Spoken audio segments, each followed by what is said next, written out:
podcasts you love. From people you trust. This is TWiT.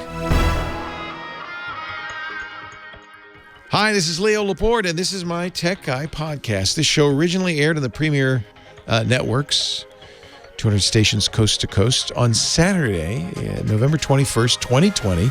This is episode 1747. Enjoy. The Tech Guy podcast comes to you from TWiT's LastPass Studios. You're focused on security, but are your employees? LastPass can ensure they are by making access and authentication seamless, whether employees are working in the office or remotely. Visit lastpass.com/twit to learn more. This episode of The Tech Guy is brought to you by ITProTV. Get professional IT training with the experts. Visit itpro.tv/twit for an additional 30% off all consumer subscriptions for the lifetime of your active subscription. Use the code TWIT30 at checkout. And by Linode. Simplify your cloud infrastructure with Linode's Linux virtual machines and develop, deploy, and scale your modern applications faster and easier. Get $100 in free credit when you create your account today at linode.com/techguy. Or just text TWIT to 474747 for a direct link to the offer. And by Mint Mobile. For a limited time, buy any 3-month Mint Mobile plan and get 3 more months free by going to mintmobile.com/techguy. Well, hey. How are you today? Leo Laporte here, the Tech Guy. Yes, time once again to talk computers, the internet, home theater, digital photography, smartphones, smart watches, augmented reality, AR, all that jazz. 8888 Ask Leo. That's my phone number if you want to talk about high tech with me. 888-827-5536. That's toll free from anywhere in the U.S. or Canada. Outside that area, you could still reach me, but you got to use Skype out or something and let your phone number, and then it should be free from that point on. If you hear something on the show, this is episode 1747. If you hear something on the show and you say, I want to know more about that, or I need to remember that. Don't worry, you don't have to. Scribe James DeRuvo is hard at work right now, even as we speak, jotting this all down and putting it up on our website, which is free to all. It's techguylabs.com. Free to all except me. It's actually cost me a pretty penny. Come to think of it. But free to you, techguylabs.com. Is there anything else you need to know? I think that's pretty much it. There's a chat room if you like to chat. We have what's called the old-fashioned, old-school chat, IRC, at irc.twit.tv. Bunch of people in there chatting along with the show. There it is. That's all the business out of the way. You can play Fortnite on iOS again. Woohoo! Oh, but it's not exactly the way it used to be. So I don't know if you remember this battle between the company that makes Fortnite, which is, in case I have to tell you, the hottest thing going with gamers out there. Really fun game. It's made the parent company, Epic Games, billions of dollars, literally. In fact, its founder, Tim Sweeney, in 2019 made $7 billion. That was his income from Fortnite mostly. Yikes. And a lot of that came through the Apple Store, the App Store. The Fortnite, the game is free. But people buy costumes and dance moves and stuff so that you can look cool while you're waxing your opponent. And that turns out to be a pretty lucrative, those in-app purchases, in-game purchases turn out pretty lucrative little racket they're running there at Epic Games. In fact, so much so that they decided they didn't want to give Apple the 30% that Apple was demanding. So they said, okay, we're just going to change how that works. You can buy that stuff, but don't go through Apple. Apple said, well, we'll see about that, and shut them down. They said, no more Fortnite on iOS. Not the most important platform, I guess, for gamers. It's everywhere else, too, including Android and Windows and Mac and on, in your browser. Pretty much everywhere you would a console, Xbox and PlayStation. So pretty much everywhere you would play a game, except for on the iPhone and iPad. And that's how it stood. There's a court case. This will go on for years, and that's how it stood until recently, when a company named NVIDIA, see, there's going to be some other players involved here, figured out a way to play Fortnite in the browser. Apple can't really, well, they could stop it, but they won't. They can't stop it. So NVIDIA's GeForce Now gaming platform has Fortnite on it, and now you can play any game NVIDIA is selling in the browser without giving Apple any money. Epic says, woohoo. Gamers say, woohoo. Apple says, That's that thin-lipped, straight line. Not a smile, not a frown, just a But there's not much they can do about it. This is where antitrust action actually is pretty effective. It's the threat, really, of a big court case. So the scrutiny, the stink eye that the government and the FTC is given companies like Apple and Google and Facebook and Microsoft and Amazon, the stink eye they're giving them does, sometimes it actually goes to court as it does with Google, but sometimes it's just the threat. And then these companies really do sit up and take notice because they don't, even if they think they're right, they don't want to go to court. And, it looks bad and it's expensive. So they're kind of in the, they're going, we don't want the scrutiny. So Apple could probably block this, They could make it so that it's not easy to play these games in the browser on iOS and Android, but or iOS and iPad, but they're not because they don't want the scrutiny. Scrutiny is a terrible thing. Again, the thin-lipped smile. So they're stuck, kind of. All right, well, But what they hope is it's not going to be as good an experience as if you downloaded it in the App Store and all of that. And so we're actually approaching a time when this is going to be more and more common. And it's a very interesting thing that's happening behind the scenes that even gamers probably aren't aware of. But it comes down to something that we call PWAs, Progressive Web Apps. These are applications that run in your browser, you don't download them and run them on the computer. You run them and you download the browser and you run them in the browser. That's how Fortnite's going to be played. And Microsoft and Google are big supporters of this. Apple dragged kicking and screaming, but they're going along with PWAs as well. Because again, scrutiny.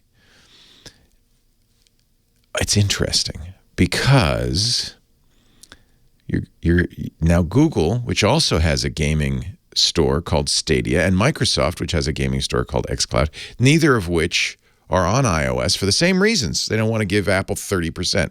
Although Apple, see, again, highly aware of the evil eye they're getting. They just announced that if you make less than $1 million in the store, you don't have to give us 30%. You could just give us 15%, which is good. I think that's a good move on Apple's part. But of course, Google, Microsoft, NVIDIA, Fortnite make a lot more than $1 million a year. They would be subject to 30%. So they're doing the end around thing too. They're all going to start running in the browser. Google's Stadia, which is and Microsoft's xCloud, they're very interesting, as is this GeForce Now from NVIDIA, because they're gaming services, but the game isn't played on your computer or your Xbox or your phone. The actual work is being done in the cloud on their servers, Google, Microsoft's, and NVIDIA's. That's where the work is happening.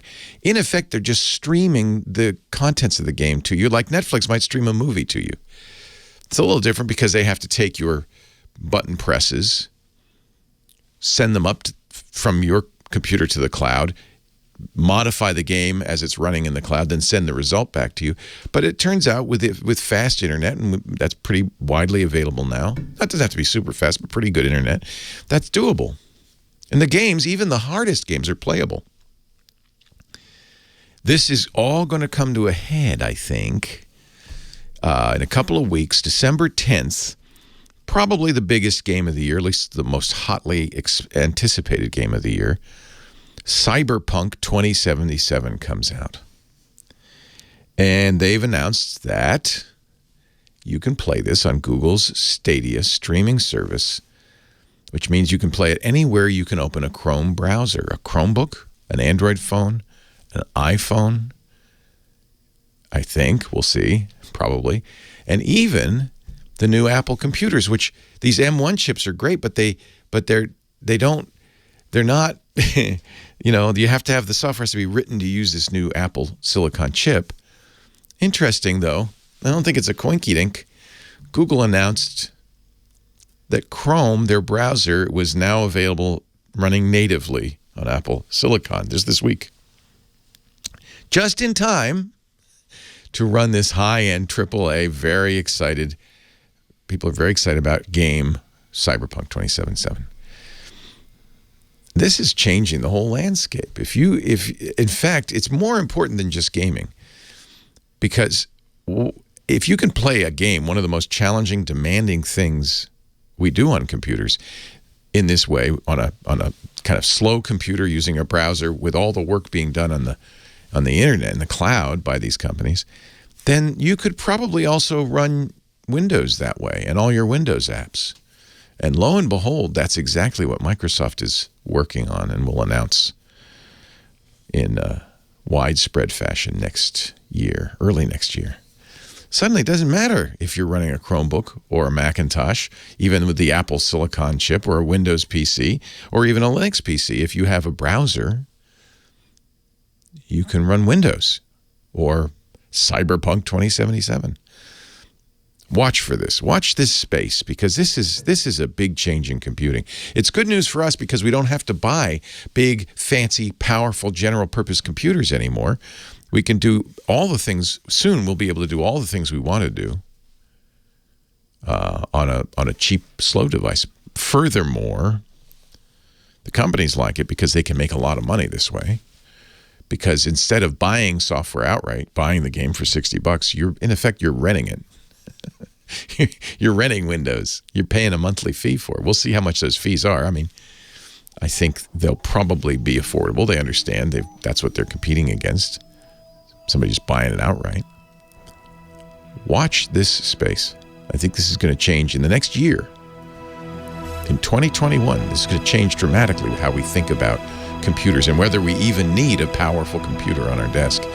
All we need really is a browser.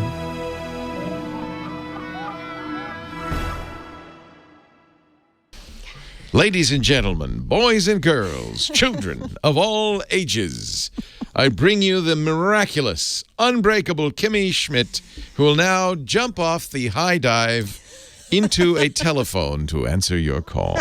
Hello. That made no sense. No sense. Hello, Kimmy. How are you? Good. How are you? Frustrated. Yeah. Oh, why?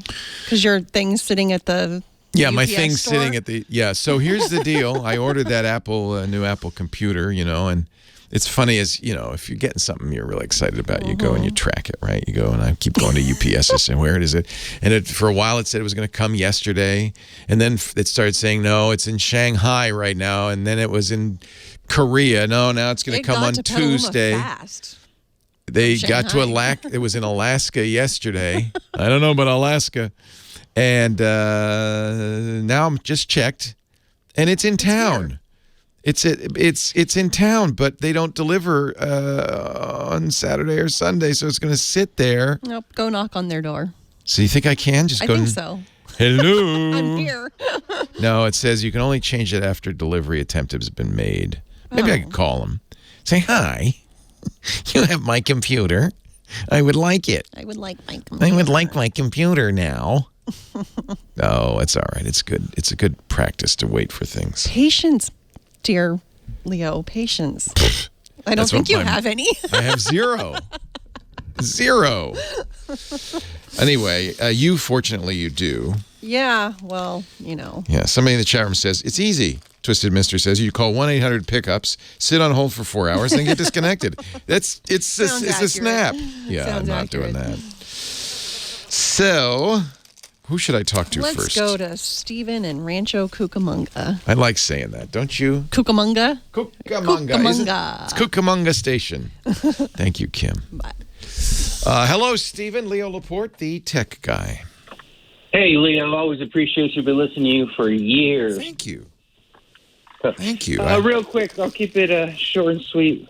I just purchased the new Series X, and I have a Samsung, I think it's the TU 700, I'm so I went so jealous. So not of the Samsung, of the Series X. Did you have a pre-order? How'd you get it? You know what? I pre-ordered back. I think it was in September. Yeah, you were when the smart. pre-orders were happening. Yeah. And I had to, step. I'm an ER nurse, and I had to step off the floor for a little bit and kind of. Holy cow! Holy cow! Oh my goodness! Coworkers. You'll have to excuse me for a moment. I have something important to do. Order my new Xbox. But you did it. Congratulations. It took about 22 tries of refreshing the Wow. page before it finally went through. And surprisingly enough, on launch night, I was able to secure a second one. You are a wealthy man in modern terms. What game? What is going to be your first game? When you've booted up? What's the first game? Well, I've already been playing this week. I got to walk outside because the second one was for my little girl, and I have to kind of. Oh, you are a good daddy. Nice. Well, you know what? We were sharing an old Xbox One, but every 15 minutes or so, I was getting when can I play? I want to play Fortnite. I want to play Fortnite. Is it Fortnite she plays? How old is she? Yes. She's 10 years old. She's obsessed with Fortnite.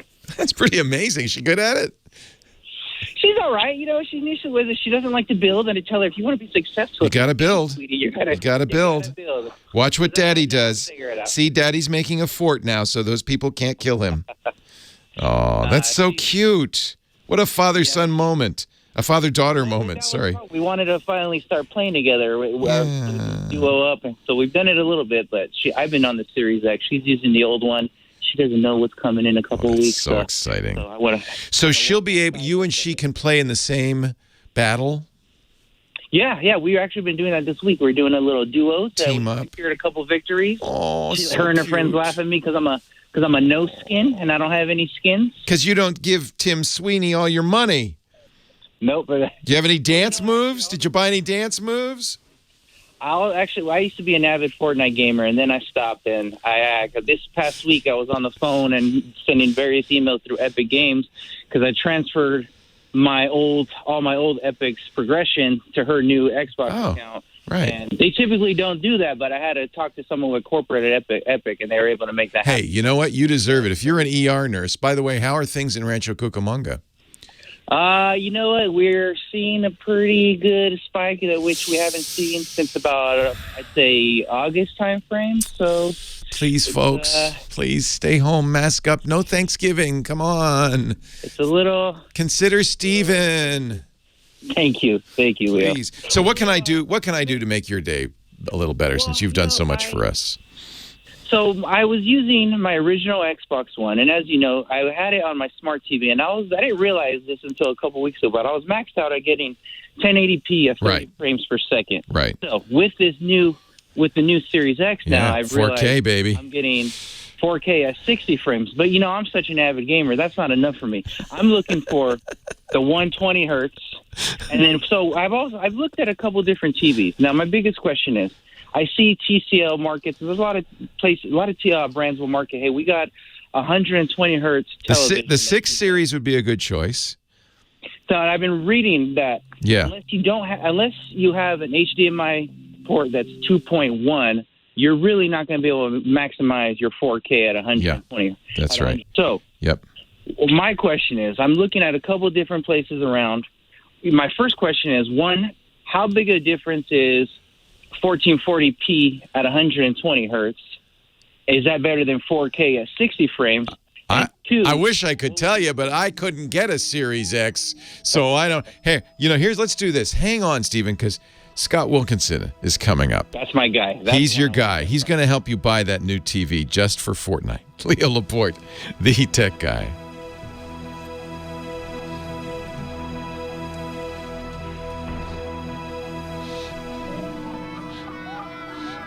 Yeah, only a 6 series would be worth it. It's HDMI 4, and it is 1440 at 120. So that's exactly what you want. But you're wondering if you're saying should I go 4K 60, which is better, 4K 60 or 1440 120? Is that what you're saying? Yeah. So I asked Paul Thurrott this too. I asked this of Paul Thurrott, because he's even running it at 1080. And this has to do with smoothness of motion, visual acuity, and how close you are to the TV, and all of that. Some people even say that. I've heard some people even say things like you can find. Some people will even prefer 1080 at 120 hertz over 4K at 60. Exactly. Because the faster frame rate, especially in a game like Fortnite, where every frame counts. Yeah, and I play a lot of shooters and fast games. And now Scott is not a shooter kind of guy. He's not. He doesn't. No, He doesn't. I'm not. He doesn't play those. He doesn't play those games. So I don't know if he can give you a first-hand account of which would look better. No, Now, but I can give you a fellas theoretical opinion. Yeah. do you Which fellas is know the that faster- it's the Series X apps, or the Series X apps, for the new all the gaming platforms? Are those already streaming at 4K, or are you better off using your smart TV apps to get 4K? You mean like TV shows, movies, and stuff? Well, for instance, my smart TV is able to run Disney Plus, and I'm watching 4K HDR and everything on the Disney Plus through my smart TV. I know the Series X is doing that now with their updated apps, but I'm still having a hard time figuring out like apps like my Fox Now. Your basic Yeah. So that really depends on the maker, and in fact, even within the same, let's say Disney Plus, it might be that they only do 720p for some platforms and 1440 for other platforms, and other platforms get 4K. That's up to the app. So it's hard to know because all you could do is search around and check Reddit and places like that. Somebody's got to have made a table somewhere. The Fox Sports, for instance, is almost certainly not going to be 4K.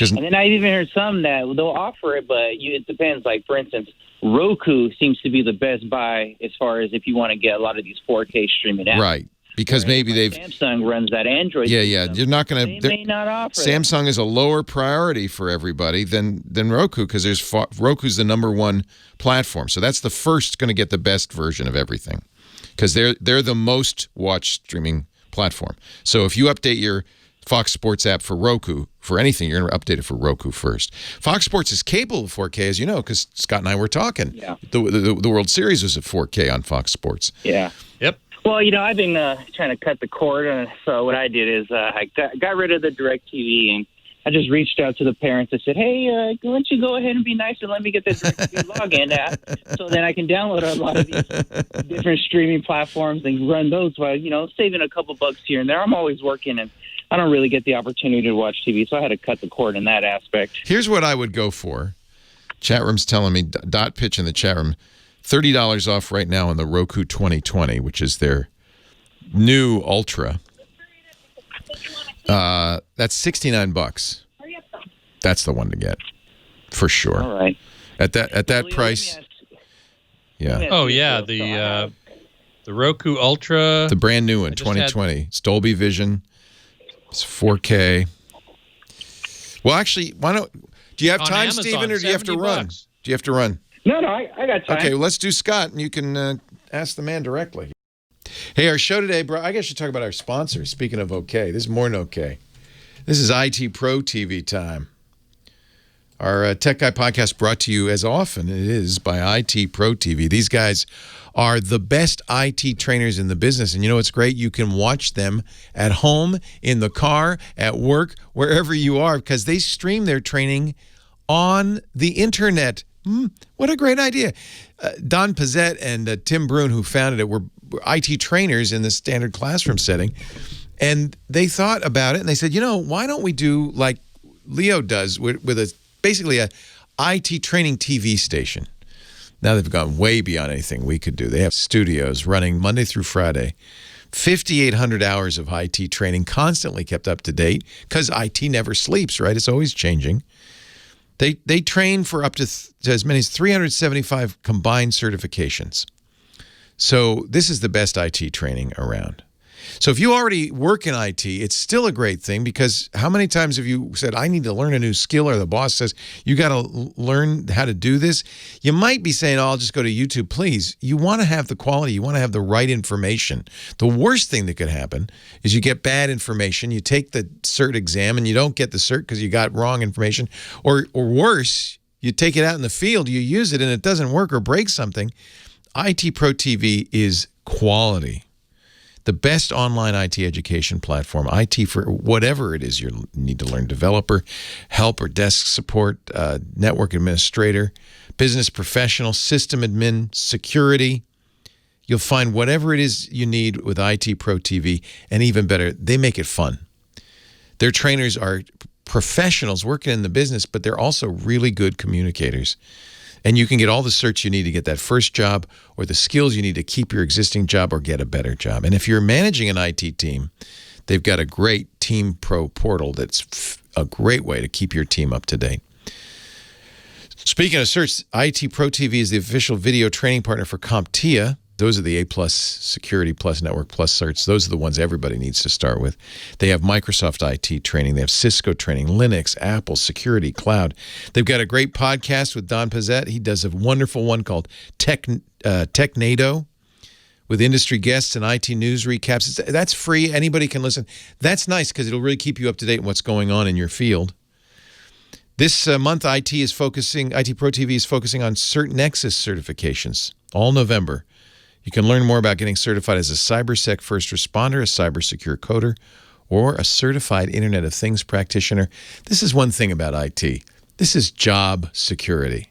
You will have a skill that will keep you employed forever. At great paying jobs, too, by the way. Get a professional IT education, and don't do it the wrong way. Get it done the right way with ITProTV. Go to itpro.tv/twit.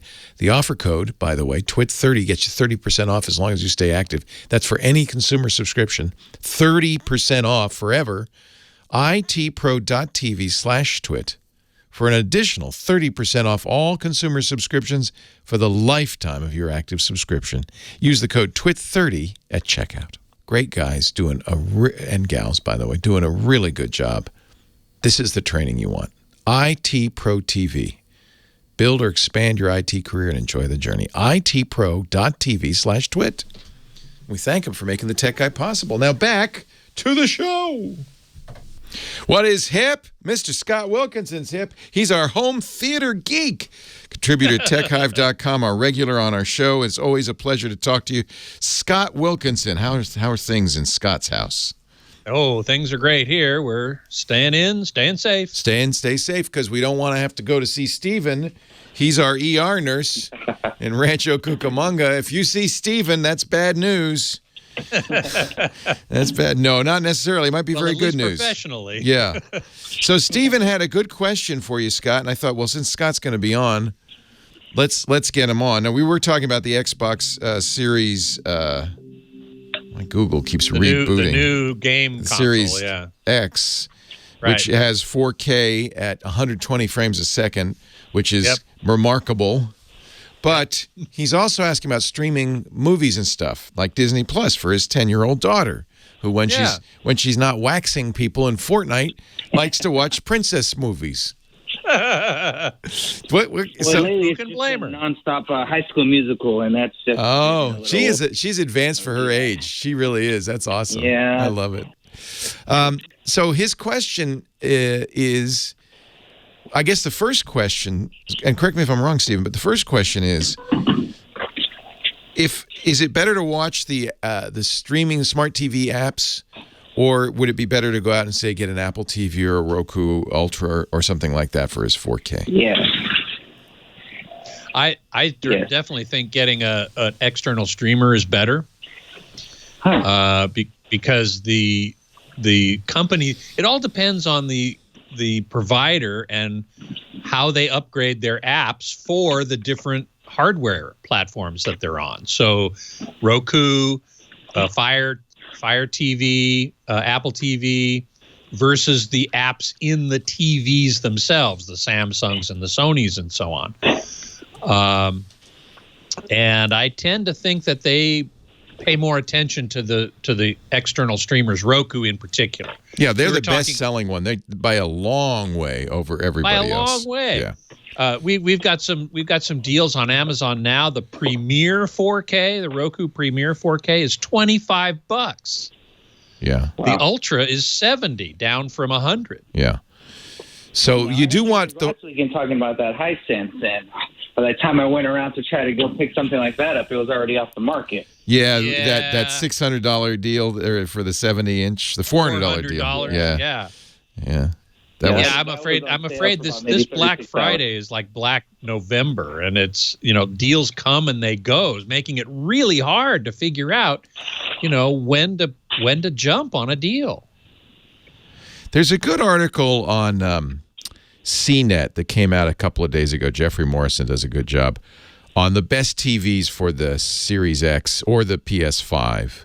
Oh, yeah, he's a gamer, too, so he would know. Yeah, and that's really, it's a different thing for watching shows.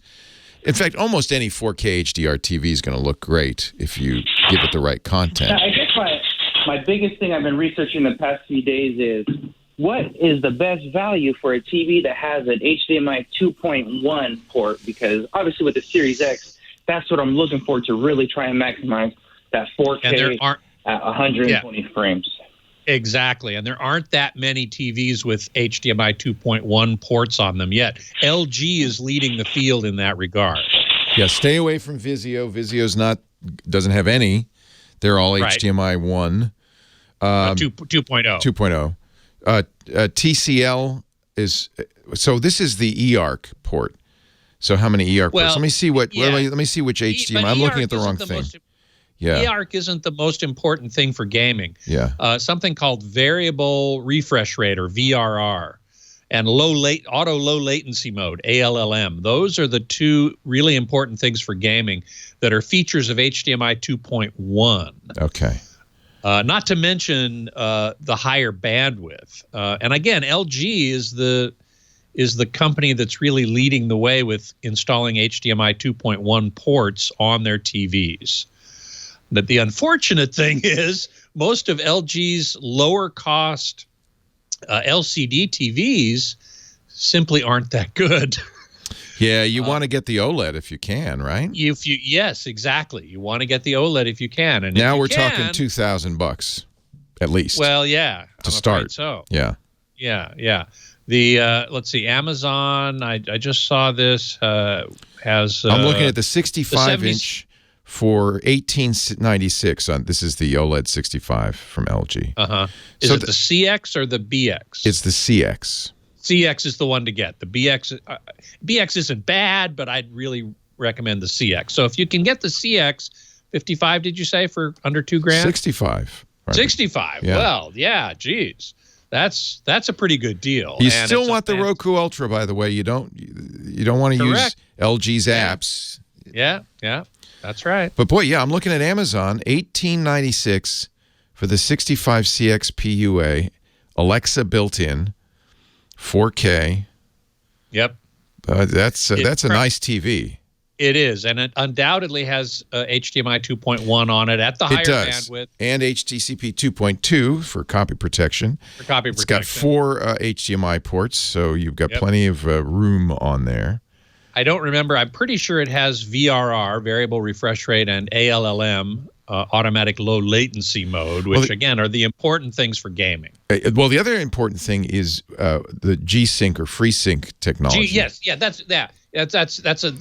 G-Sync is a version of VRR, variable refresh rate, and that's key because you want the refresh rate of the screen to match the refresh rate of the game. Correct. And if there's a lot of action going on, the refresh rate goes up. And if there's not much action going on, the refresh rate goes down. You keep a nice, sharp picture that way, no matter what the circumstance. And the native refresh rate on this is 120 hertz. That's amazing. Mm-hmm. That would be. I want it. That is kind of an amazing price, right? Yeah, it is. It is. It really is. For an OLED TV? Do you not recommend? I've bought TVs from Amazon before, and they've come fine and everything. Is that an okay place, or would you prefer going to pick it up down at the Best Buy? Oh, old school says, yeah, you want to go pick it up, but. as long as when you get it, you unpack it and you make sure it's not damaged. Sometimes they have, in some cases, they'll have this so-called white glove service where they unpack it, set it up, take the boxes away. And if they offer that, I would do it if you're getting it delivered. Absolutely, no question. That way, if there's something wrong with it, they're going to handle it, and that's right. You don't have to think about it. It might cost you a little bit more, but I think it's well worth it. I certainly would do that. How about calibration? You're a professional calibrator. Mm-hmm. What do you think? Well, most TVs these days have a cinema or movie mode or a THX mode, which is pretty darn good. And then you get a disc like the Spears and Munsell disc or the Disney Wow disc, and you set up the basic picture controls, brightness, contrast, and sharpness, and you're 70-80% of the way there. If you're spending a lot of money, if you're spending many thousands of dollars, it's worth spending a few $100 on a calibrator. Now, another question. Yeah. Since if you're going to be playing games on this, do I have to worry about burn-in? Because gaming is one of the few things that sometimes, leaves the same thing on the screen for a length of time. Like you get up and you go to dinner, or there's a scoreboard. Is a burn-in an issue on OLEDs? It can be. I personally have an OLED, and I have not noticed any problem with that. Some people complain about it. I have not seen it myself. So it's certainly not the problem that it used to be on early plasmas. And they do things to prevent that. Not just screensavers. They do pixel shifting and things like that. Pixel shifting and stuff like that. Yeah, exactly. But a good streamer will also have a screensaver, and you want to make sure that gets turned on. Correct. Another good reason to have a streamer. A separate streamer. Scott Wilkinson, Home Theater Geek. Stephen, thank you for your incredible service, life-saving service. Go enjoy yourself for the weekend. Leo Laporte, the tech guy.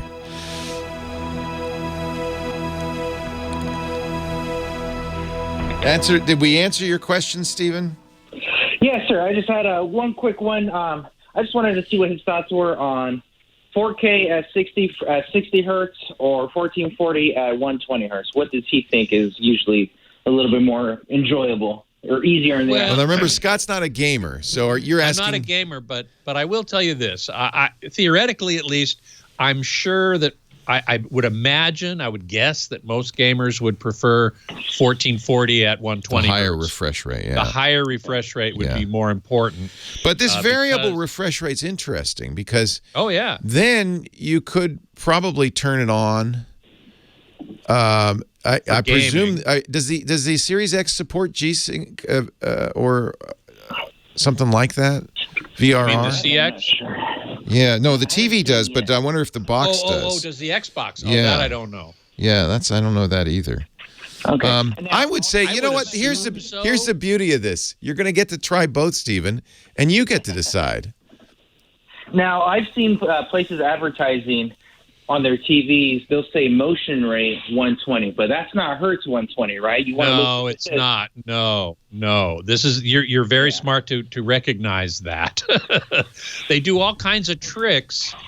It may very well be a 120 hertz panel or it may be a 60 hertz panel, and they do these weird tricks to make it to be able to somehow claim that it looks the same as a 120 hertz panel. But you'd want to look for something that says native of 240, right? If you're really trying to narrow down to the 120 hertz, correct?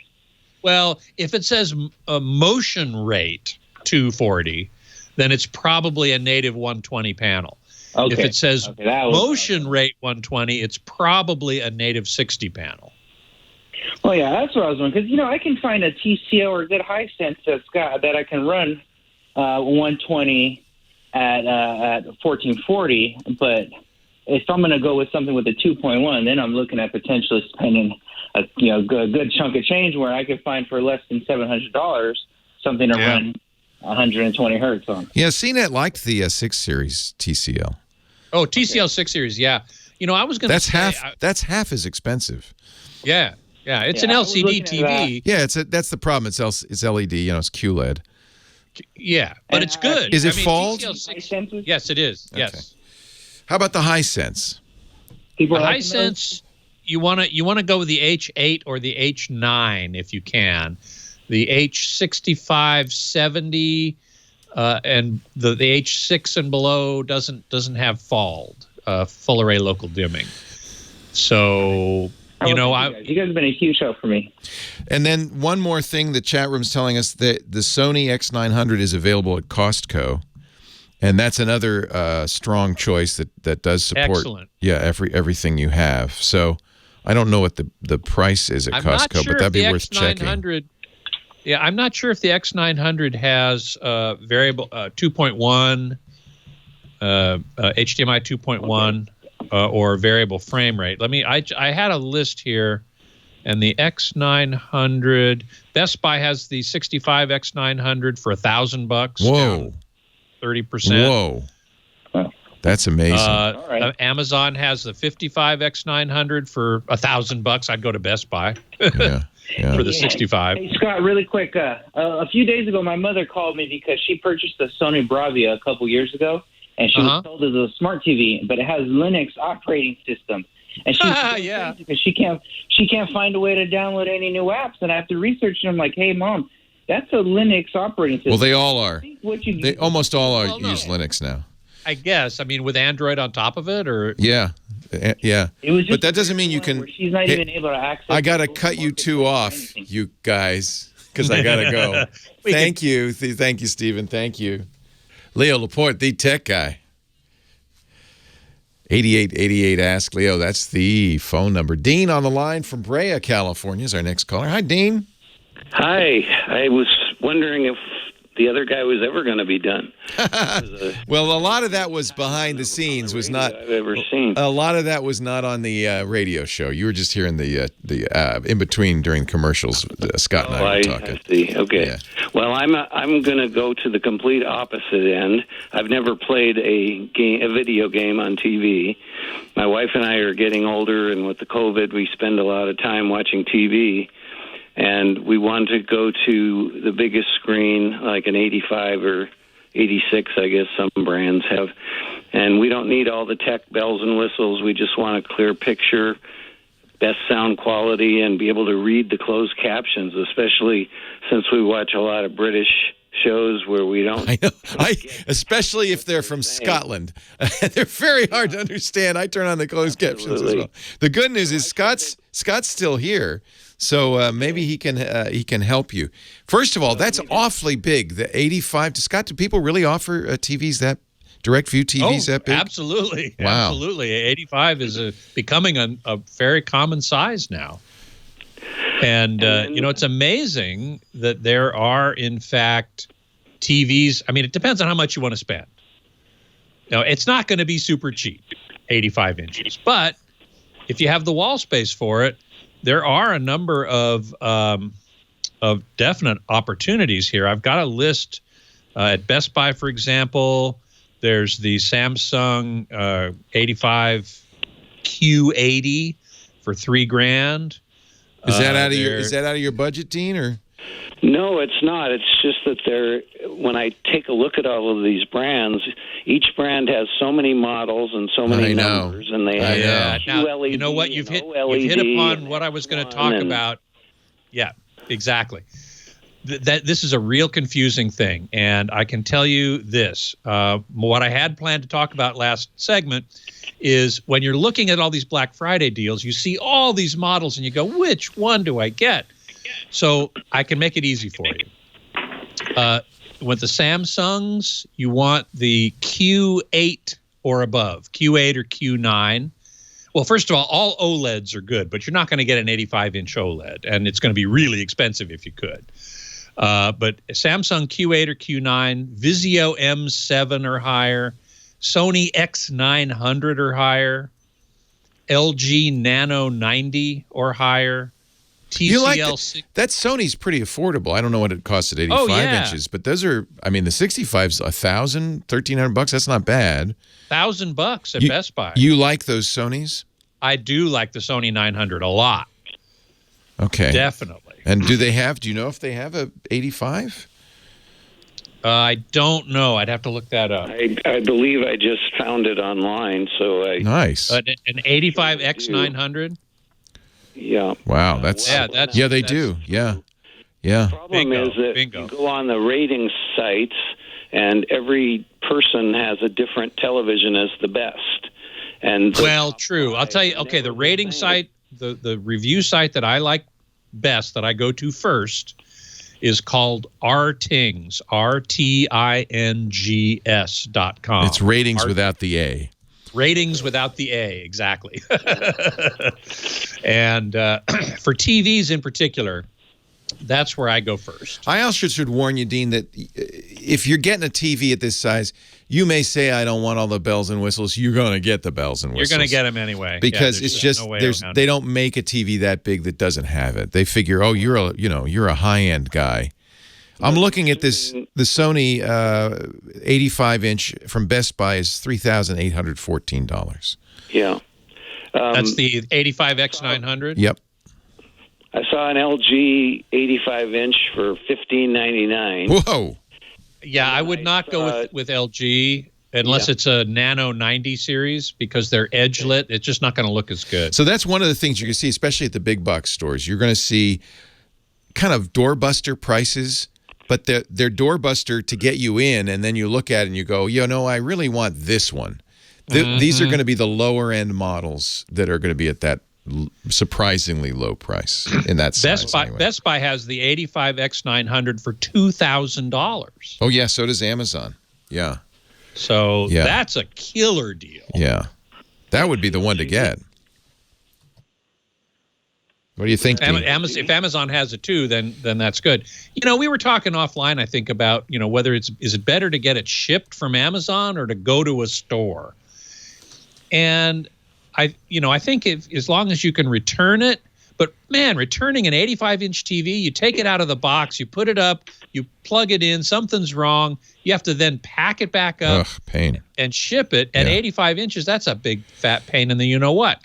So either buy white glove service or, buy it locally where they can deliver it and take it away if it doesn't work. Dean, you're doing the same thing that my wife and I did. We're not going anywhere.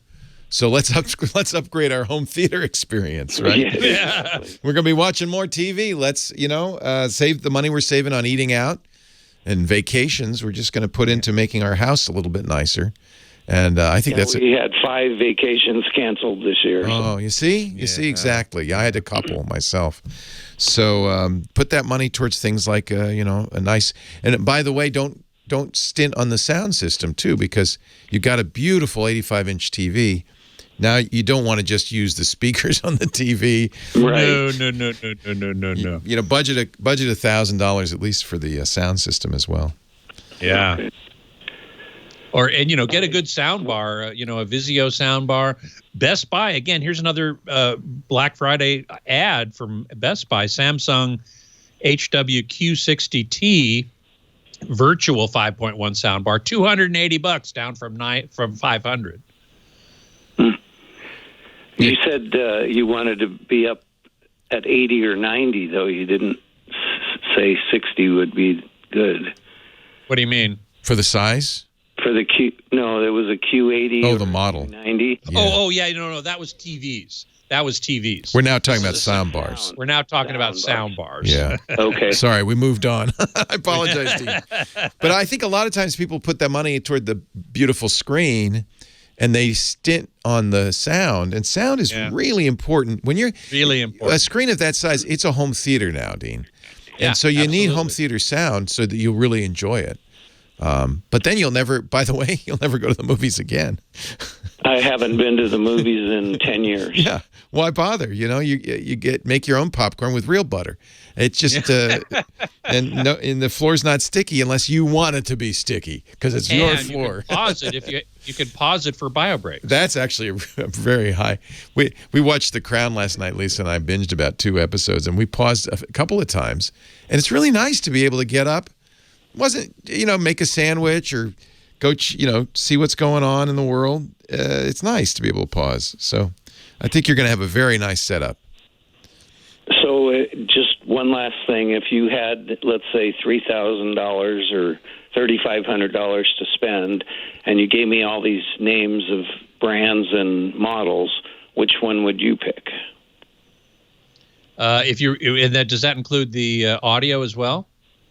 No, because, for one thing, my wife is very hard of hearing, so she'll wear headphones. Wear the headphones. That's fine, yeah. Yeah. I'd still go for the 85 X900 or possibly the Samsung QN85Q80, which is at Best Buy for $3,000 right now. There But you the go. Sony, Don't see, he doesn't want all those. Give him one. Give him the right one. Sony. XBR 85 X900H. See, we made it easy for you. Just Boom. that one. Get that one, Dean. That's all people really want. Just tell me what to buy, and I'll buy it. Thank you, Scott Wilkinson. Thank you, Dean. Ha ha ha ha ha ha. It is your show now, Scott Wilkinson. Thank you very much. We're gonna get you, John. We should get Scott. He's one of the worst lag guys of all. And I just rebooted my computer. Yeah, but we got a new way of doing this called OBS Ninja. Oh. And Chris Marquardt used it last week. Chris Marquardt likes it so much he has a website. I think it's called OBS Ninja Academy or something. But he really says it's the best solution. So what is it? What does it it's do? It's like Skype. It'll replace Skype. Scott, John will work with you after this, and we'll do it next Saturday. It's really good for latency. It solves that problem. Oh, great, man. I'm totally there. It's browser-based. That's the only, you don't even need to download software. Oh, okay. Yeah. Does it have to use Chrome or Firefox? It might have to use Chrome. I don't know. See, because that's an interesting question, because I was going to say, and I hope I get a chance next week to say on the air, we're going to have a live streaming event for Tuba Christmas next month. Oh, how exciting. And we're using Wirecast. Mike Klein is helping me. He's going to be my TD. And we're going to have live interviews with Tuba people and stuff. The website for those who are interested is 2020.tubachristmasla.com. And you can go in there and subscribe to that. That directs you to the Tuba Christmas LA YouTube page. It's going to be on YouTube Live when it comes up. That's the way to do it. That's awesome. And we're going to use Wirecast as the platform, which is web browser based, but you have to use Chrome or Firefox. You can't use Safari, at least for the people who call in. Yeah, anybody watching it can use anything. Can use anything they want. Yeah. Yeah, it's just for you. Yeah. Yeah, for me and my guests. And that's I mean, that's another issue entirely with Wirecast. This is WebRTC, and it's just better in the browser. Yeah, that's what Wirecast uses too. Yeah, so I don't know how it works, but on other browsers, we'll get it set up for you. We'll get look. Give me a call anytime. I'm super happy to get rid of this damn delay business. John says we'll do. And we are going to, I think we're going to roll it out for the network wide because, but we're going to do it bit by bit because we don't want to scare people. Hey, I'm happy to do it. But you're a good candidate because you're getting a second lag. Bad latency. Yeah. And again, I just rebooted my computer before it came on. Yeah, we'll fix it. This will fix it. That's good. I think. I hope. So, Scott's a good torture test to see. Yeah, but anyway, I'm really excited about the live Tuba Christmas event. We're going to play videos from past performances going all the way back to the 90s. We're going to have some tuba notables on live talking, including Jim Self, who was the leader of Tuba Christmas LA. He's been on hundreds of movies. He's played tuba. You remember Close Encounters of the Third Kind? And the mothership that has this musical conversation with the guy in the synthesizer, he was the voice of the mothership. And he was just on a podcast a couple weeks ago, a podcast about John Williams, the composer. And Jim Self was John's main tuba player for 25 years. So he knows John well, and so he was on this podcast. Anyway, he's going to be on the show. We're going to have an appearance by Santa Claus, of course. And another tuba player has put together a new Christmas medley with 100 players from around the world. including yours truly. So that'll be the world premiere of that video. So I'm very excited about that as well. So I hope everybody will go to 2020.tubachristmasla.com. You'll go to the YouTube page of our YouTube page and subscribe. And then you'll get notifications of when the show is coming up. It's going to be on December 13th at 3 p.m. Pacific time. Sunday, December 13th, 3 p.m. Pacific time. And unlike a regular Tuba Christmas, where you got to be local to come to the concert, anyone in the world will be able to watch this one. And it's new, it's different, it's a little nerve-wracking, but Mike Klein has been so helpful to me on this. I can't tell you how much I appreciate that. He edited together some of the videos, and he's going to be doing the technical direction and coordinating the guests coming on and off. So it's going to be fun, and I will make a note to let you guys know about it in the future. But sure would love to have you come and join us for that. So, yeah, I'm way out of sync, Jim 4. I know. Dr. Mom Grandma just subscribed. Thank you. Titus, old tumas are recycled to saucer pans. Anybody remember the old TV show, British TV show called The Avengers? Not the Marvel movies, not those superheroes, but John Steed and Emma Peel.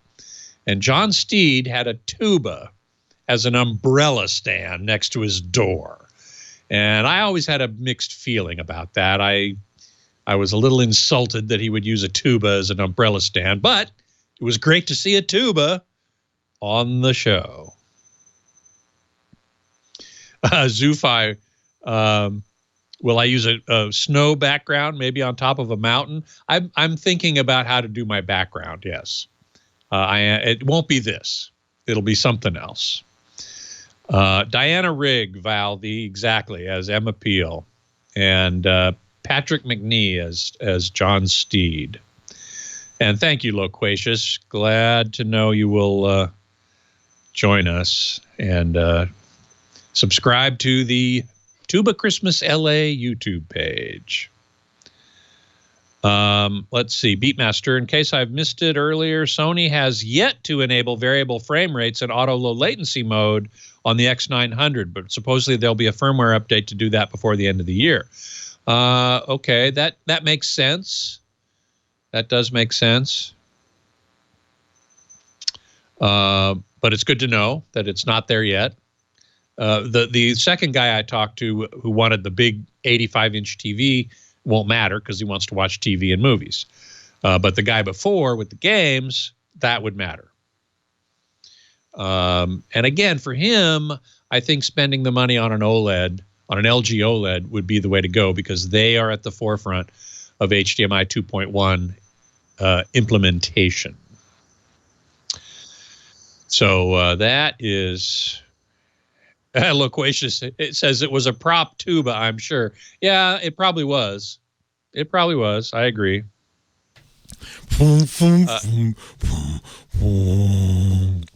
So it's an Electron app also. So we're going to send you a link, or you could look for the link for the Electron app for OBS Ninja. And that's easier because it's just Chrome in an app, basically. But that would be an easier thing for you to do. So okay. obs.ninja is the website. Oh. But we'll send you a link. John will send you a link, and we'll do a test. Yeah, I love that idea. Excellent. Thank you, Scott. I'm totally down for it. Have a great one. Thanks, Leo. Take care. See you next week. Bye-bye. Well, hey, how are you today? Leo Laporte, the tech guy. Hour number 2 of the Buy a TV show, 8888 Ask Leo. No. We're gonna move on from that.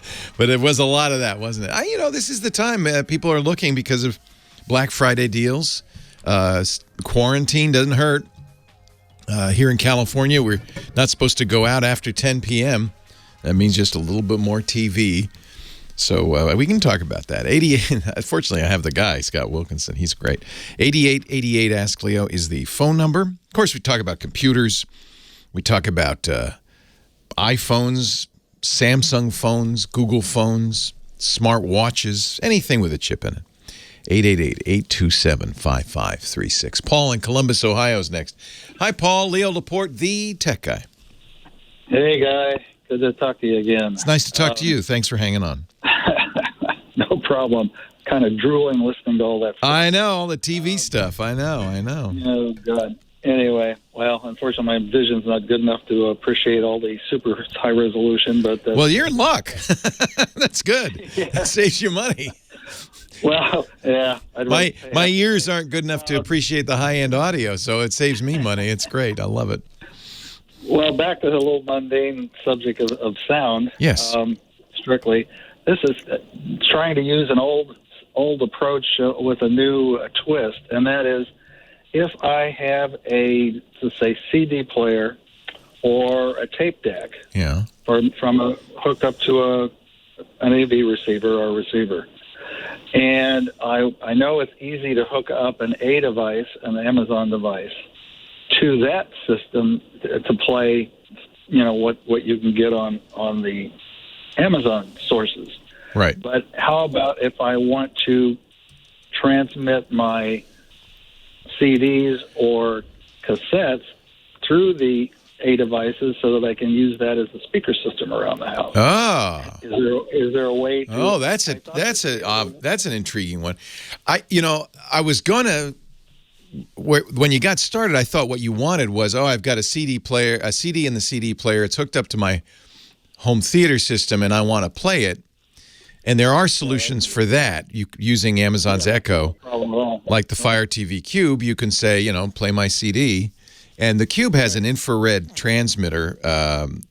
This call them IR blasters, so you can put it next to your CD player and it can command it. But you're saying that's not the problem. You want to play the CD and you want it to come out on the Amazon Echo speakers. Yes, throughout the house. Yeah, I love the cubes, by the way. They're great. Oh, you have one? All right. So, you've already solved that one. Two. I've got the old one and the new one. Yeah. So they're very good. I'm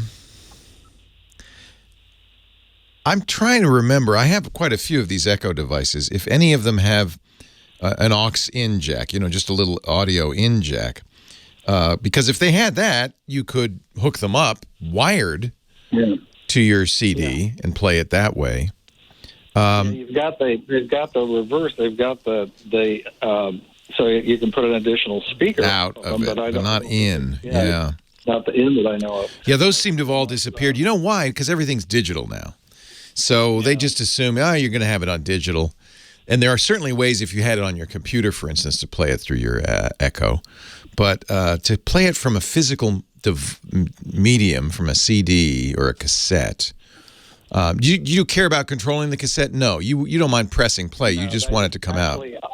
Actually, I'm going to do it for myself on the computer using iTunes. Yeah, that's the easiest way to do it. Do it digitally. This is for a friend who, totally non-technical, doesn't want to mess with a computer, doesn't want to mess with anything. Even pushing for the Amazon devices is going to be a little tricky. As is often the case, the least technical people are the ones that come up with the most complicated problem, because they don't know enough to know what channels to run down. They just go, well, it should be easy. It's a speaker. I got a cassette player. Exactly. What's so hard about that? and because of course, that seems like it should work very easily. But then now we have to figure out how to solve that. There apparently no Amazon Echo devices have an aux-in. Some of the Google devices do, and I guess that's where I'm getting confused was with the Google.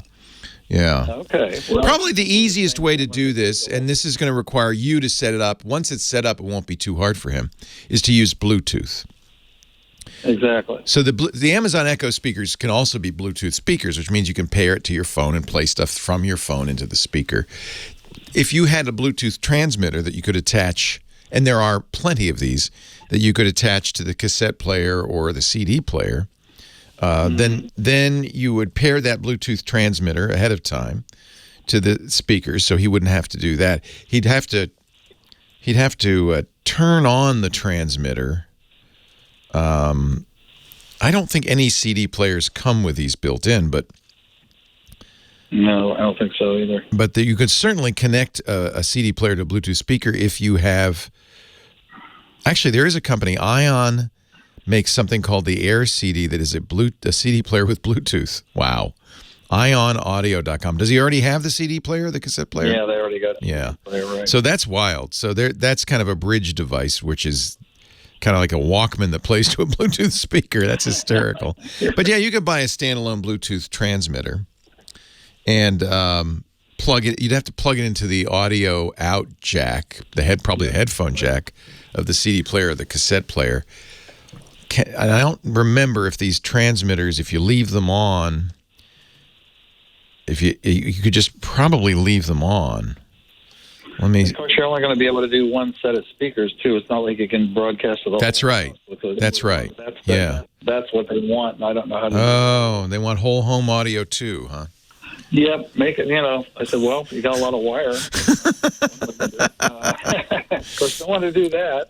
See, that's really what you want to convince them is it's time to get rid of physical media. This is trivial to do. I know. Without anything, just using Amazon's music service and your Amazon Echo speakers, you can say, Echo, play Elvis on all of my speakers in the house. You set up a group. I call my group Everywhere. So I could say, Echo, play Elvis everywhere, and it comes out of every speaker. I agree. But they really don't want to do that. They really don't want to. Yeah. So I think it may get to be a point, well, then if you don't want to pick a little bit of current technology, then not much we can do for you. Well, no, I don't think that's true, but I'm sure that it's going to be a little more complicated than you think. So if we had Bluetooth, so we got complicated than they want. we got so for like $20 you could buy a Bluetooth transmitter. That's not a big deal. It plugs into the audio, the headphone jack, and it will transmit to one speaker. The question is, how do we get whole home now? And the whole home stuff is handled by the Echo software. So the Echo software would have to be somehow aware of what's going on. I bet you there's somebody listening who's going to call us, right? You better, guys, because I don't know. But somebody might be listening that can call us and say, "Oh, here we go." There are, it's easy digital. It's easy and digital. Exactly. I wish it were.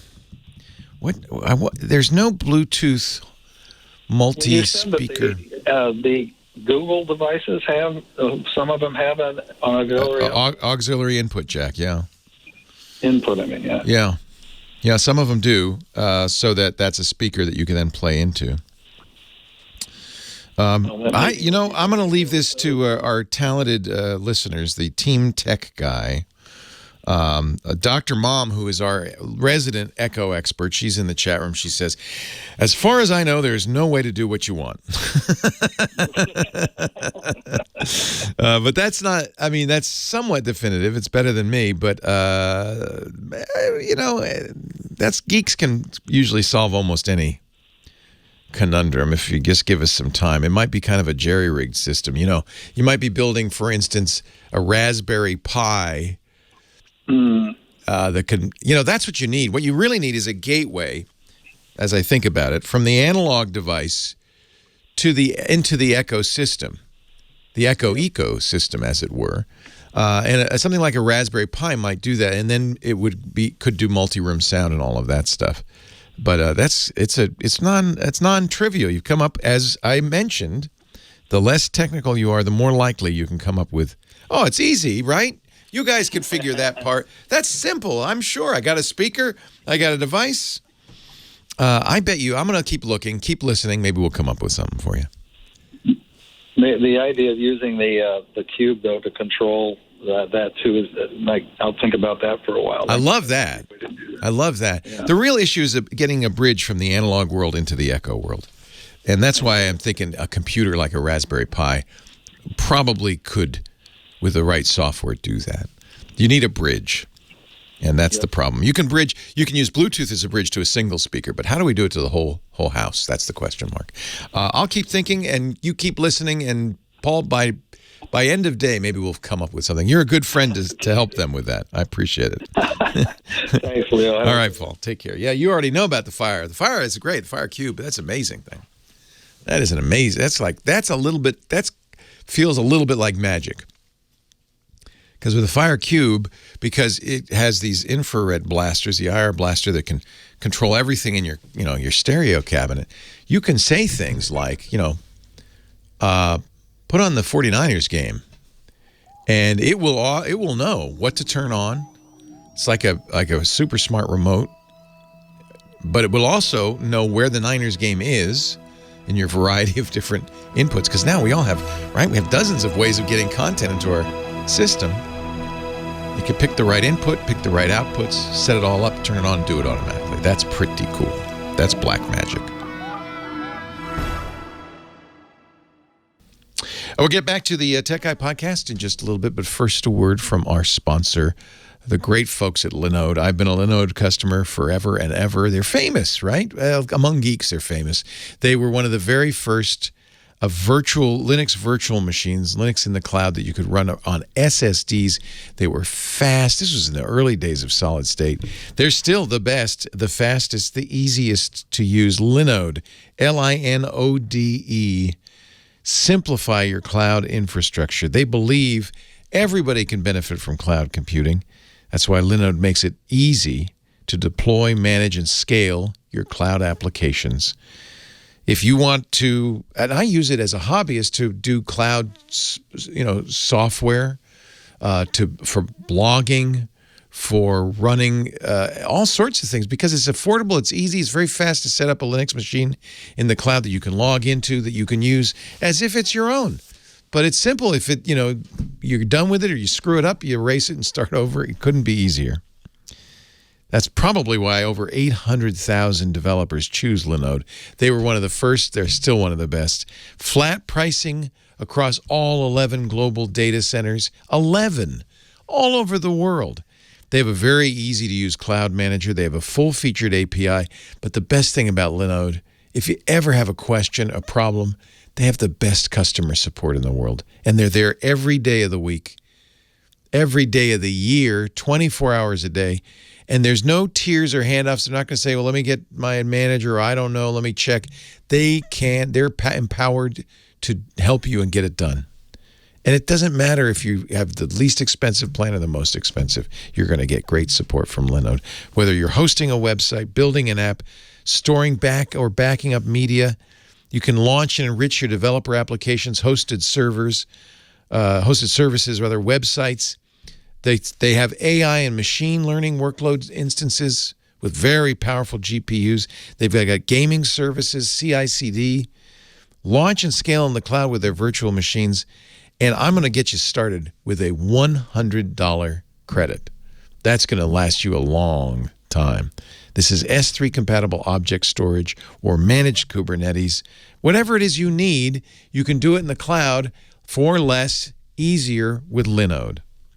They're really good on helping you get started. In fact, they have a YouTube channel now, youtube.com/Linode, Linode. youtube.com/Linode. Lots of tutorials, there's security tips, everything you need to know. Take a look at the testimonials. We got one from Meteoric, Bryce Adams. He says, from the start, we were looking for a partner, not a provider. Some of the large providers see us as only a transaction. Linode is the kind of partner that will be with us from the start today and beyond. They use it. You should use it. Whether you're working on a personal project, managing enterprise infrastructure, you deserve simple, affordable, and accessible cloud computing solutions that let you take your project to the next level. I love Linode. I always use it. It's wonderful, and I recommend it highly. Start with Linode right now with a $100 free credit.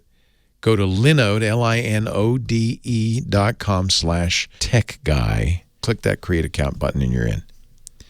You can also learn more there. Linode, like Linux nodes. Get it? Linode.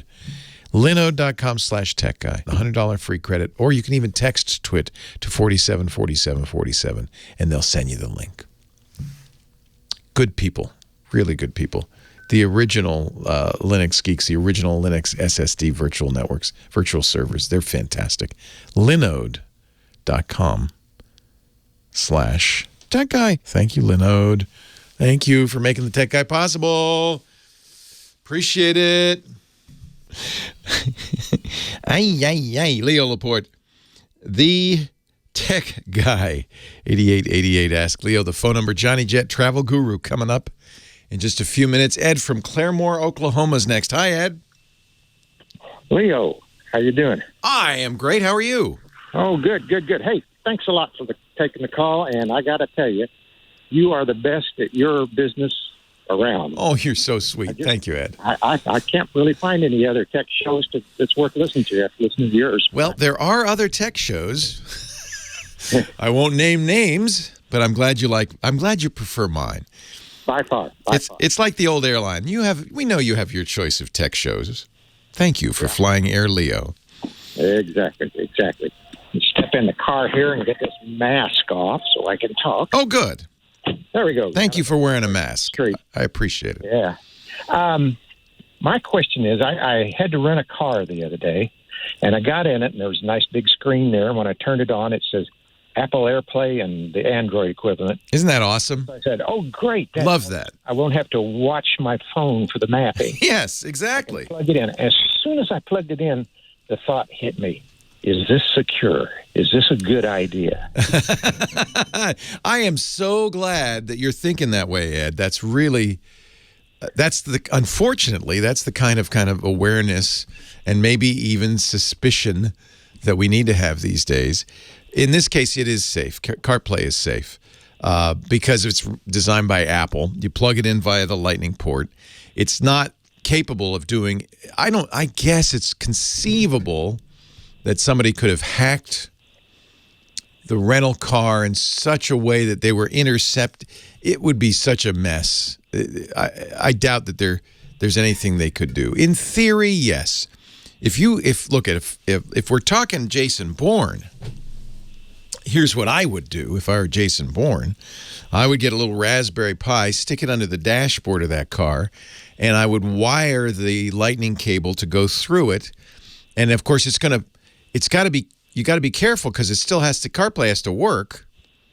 And I bet you Apple's pretty careful about making sure CarPlay is operating, without transferring any data to itself. It's just transient into RAM and then goes away. But maybe if Jason Bourne were there, or MacGyver, he could figure out a way to intercept that traffic on the way. Yeah, even then, he's not going to get much. What he really wants to do is go into your phone, and that's not going to happen. Yeah. The one thing to remember is that if your CarPlay sometimes will do this automatically, it'll pair your phone to the car.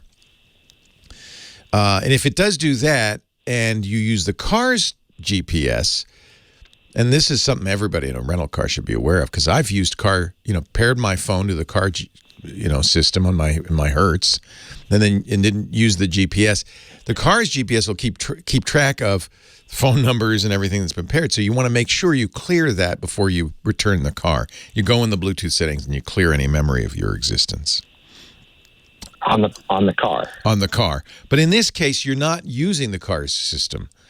You're just using AirPlay. So in other words, what I'm saying is use AirPlay CarPlay, fine, but don't use the car's internal telematics systems and you'll be okay. Well, I got to study up on that then and see how to clear that if I ever...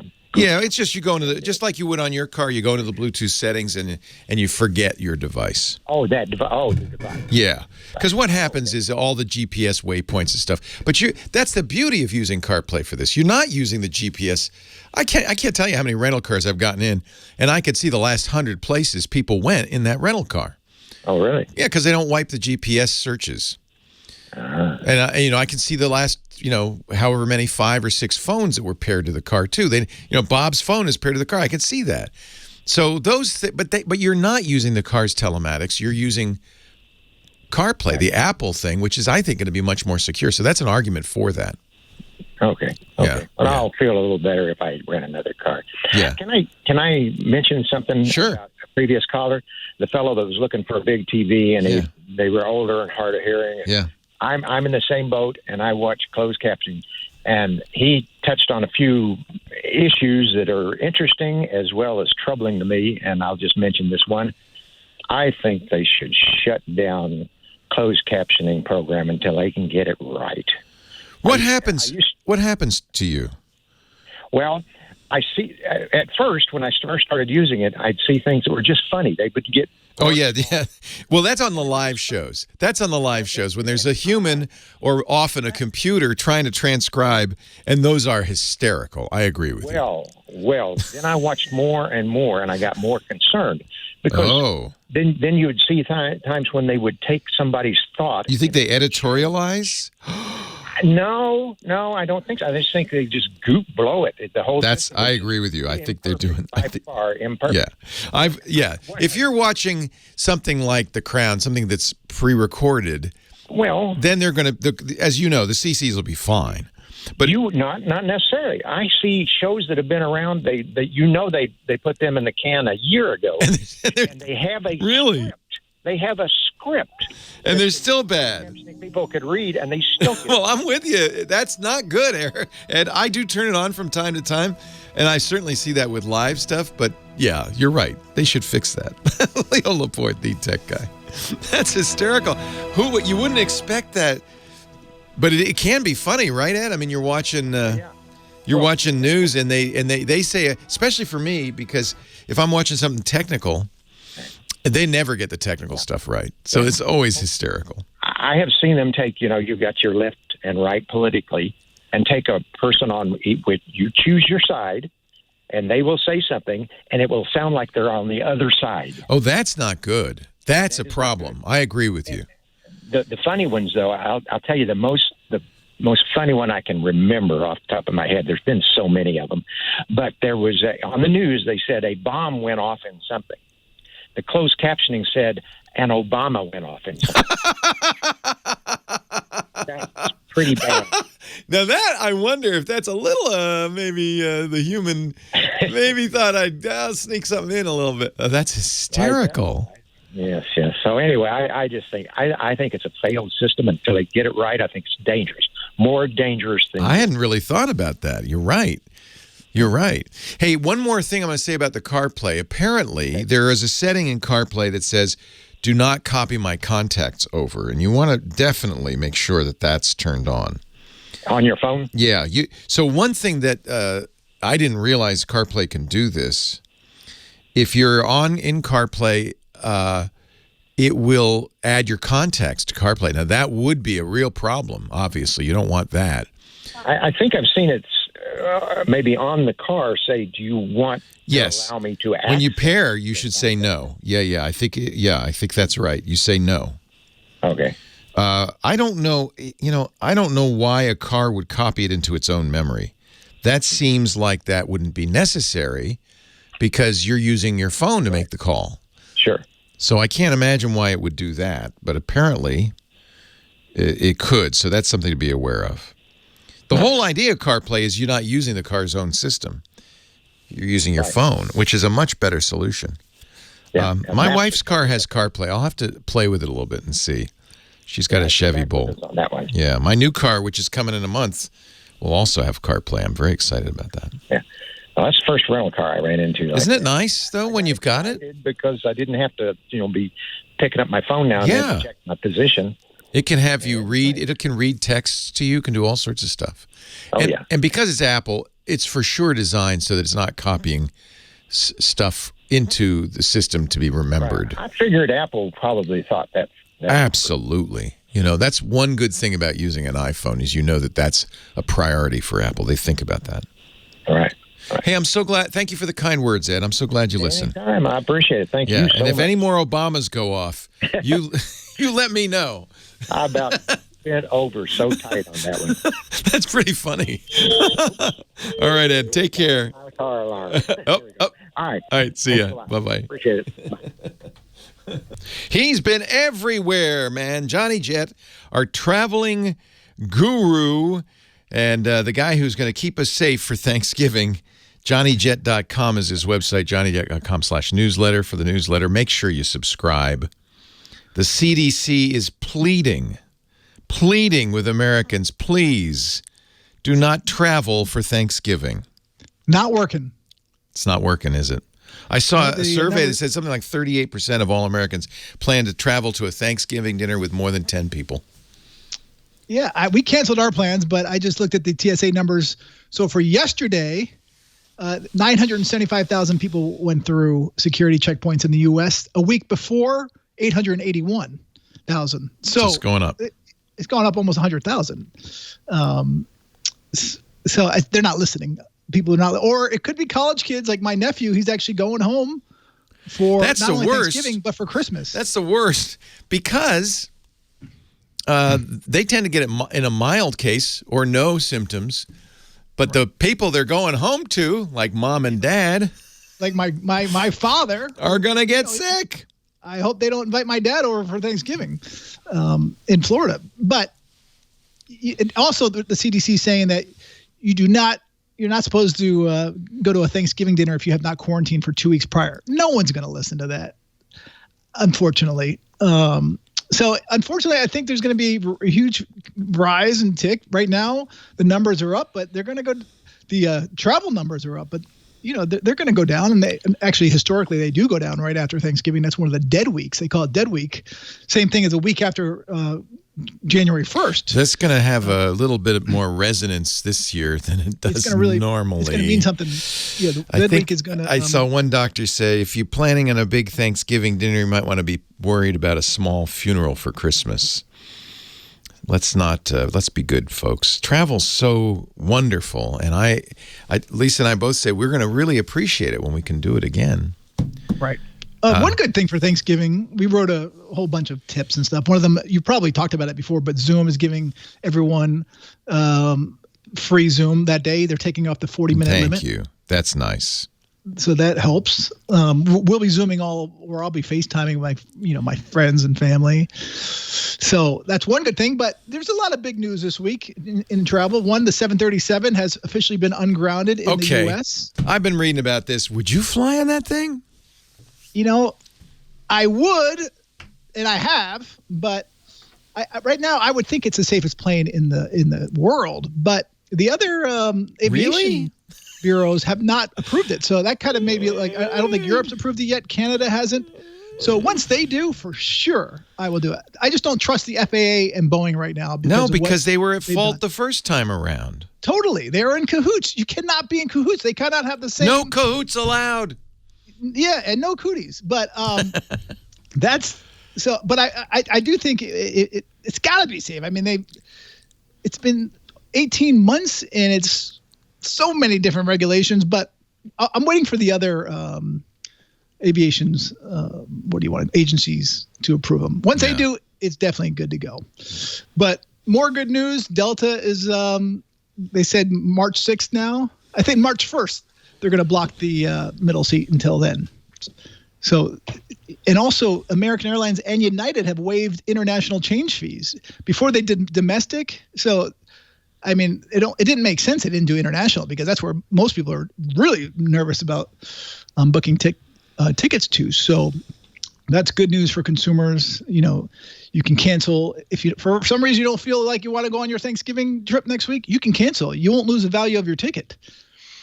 So keep that in mind. You're not going to be held hostage like you have before, where they're going to charge you at least $200 for a change fee, unless you're flying Southwest Airlines, which is always never charged a change fee, only the price difference in the ticket.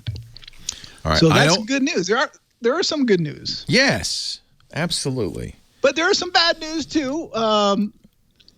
One of my friends was just warning people yesterday, Peter Greenberg, saying do not fly Interjet in Mexico. Thai Airways and Norwegian are in serious financial trouble. So I probably wouldn't be booking any tickets on them unless you're using a credit card and 60 days before your trip so you can get your money back. Also, the cruise industry, you probably heard all about this, how they've now paused it because of the big outbreak last week. So, cruises under 7 days are not going to be going until, I think, till late next year. But I mean, it's what you were talking about right before the break about this rapid testing. If they can do it, that's a game changer for everything. If they can just keep testing people. Yeah, you have to do it a lot, and people have to be willing, if they test positive, even though it might be a false positive, they have to be willing to quarantine. They have to be willing to act on it. And that's a thing. Who wants to quarantine on a cruise ship in a small cabin? Some of them don't have windows that open, or even windows period. There's a really good site. I think you were the one who mentioned it. I want to repeat it. Rapidtests.org, rapidtests.org, that explains it, explains what we need, and gives you at the end some steps you can take if you'd like to encourage Congress to do what needs to be done to get that going forward. It's not expensive. It's far less than it's costing us to quarantine. And it could, according to these studies, eliminate the pandemic, at least reduce it to the spread of it, what they call the R-naught, below zero, which would effectively shut it down in a matter of weeks. I mean, that's amazing. JetBlue, by the way, announced this week that they're going to start offering free testing. It's not rapid, but anyone at T5 at JFK Airport will be able to get it, including staff members, and it's free, but it's going to take 48 hours for the results, which is not very helpful. These rapid tests, 15 minutes, so, and they cost $1. So you could be testing all the time, and you need to be testing a lot. It just seems like there's a way there, and of course the vaccines are coming along really well. I mean, this new technique that they're using, mRNA vaccines, seem to be very promising. 2 different companies now, both Pfizer and Moderna, have these mRNA vaccines that look very effective, very promising. Totally. So it's looking great. I mean, that's going to be a while. I mean, there's a light at the end of the tunnel. There's a light at the end. There's light, and that's the key. Light. We can see the light now. So this is not the time to let up. Hang in there. We're going to make it. The light at the end of the tunnel. You're going to have next year. Thanksgiving is going to be great. Our son's 18th birthday is Thursday. And we're saying, Michael, I'm sorry, you're not going to have a great birthday party because a lot of his family's in town, but they're older. We're not going to do that. But your 19th is going to be one hell of a party, I promise. And he's, he gets it. He says, okay. Yeah. I mean, again, my dad calls me every day, any news on the virus. And it's like, time is ticking. So. Oh my gosh, and your dad, bless his soul, is a wonderful person, but he's older and he turned 92 this week. Yeah, we don't want anything to happen to Dad. We really don't. Of course not. And my folks are 87. I don't want anything to happen to them either. So it's for them we're doing this, Right. What's your favorite car rental? I used to be the Hertz, but are they all going under? Who's going to be around? And when we come out of this, they're going to be around. They'll be fine. I thought Silver Car. Silver Car was so awesome. Audi bought them, and now they're shutting them down in the airports. You have to go to an Audi dealer. That was announced this week officially. Yeah. Their airport locations. I love Silver Car. They're moving them to dealerships. Yeah, but that's not convenient. It's not convenient. Some dealerships will actually pay for your Lyft ride to. Yeah, but I don't want to have to take a Lyft to go get my rental car. I know especially now. Yeah, agreed. But shuttle buses, and you don't want to be on a shuttle bus now. Right. That's why I'm just going to stay Vegas home. Might even deliver it to you. Buy a better TV and stay home. Johnny Jet, I know you want people to travel, but you know what I love about you, Johnny? This is your business is travel, but you are also want to keep our family safe. Yeah. I want people to stay home right now. Yep. Stay home. Yep. We'll travel. We'll be going back soon. JohnnyJet.com. Thank you, John. Thank you. That's what I love about you, because it's in your interest. You could say, oh, yeah, forget it. Go travel. I'm not a shill. I'm not a shill. I'm not going to. I highly respect that. Highly respect that. Toronto on a 28-day lockdown. I know you know that, because that's where Natalie's from. Yeah, whole family's there. They knew it was coming, and unfortunately, it seems like it's going to come here too in LA. Yeah. But I do have a quick question for you. Yeah. Regarding my dad. So last year, I bought him a TCL 50-inch 4K smart LED Roku TV. Mom has 2 TCLs now because of the Roku. Because my dad can't see the controller well enough, and he can't figure it out to turn it on and off. So it's voice activated. But the problem is, you tell Alexa to turn it on, and she just turns on the TV. She doesn't go into the Roku. Get him the Amazon Fire TV Cube. Okay. So will that work? Yeah, but you might have to go to his house to set it up, because what it is it's a little cube. It's Echo. You talk to it, does all that stuff. I have one. Oh, you know that, and it has the infrared remotes that go to all the device. So you don't have to just say turn on the TV. You can say watch the races Right. I want to see the Belmont Stakes, and it knows enough to put it up. He calls me up every night. He's like, I accidentally turned the TV off trying to change the volume.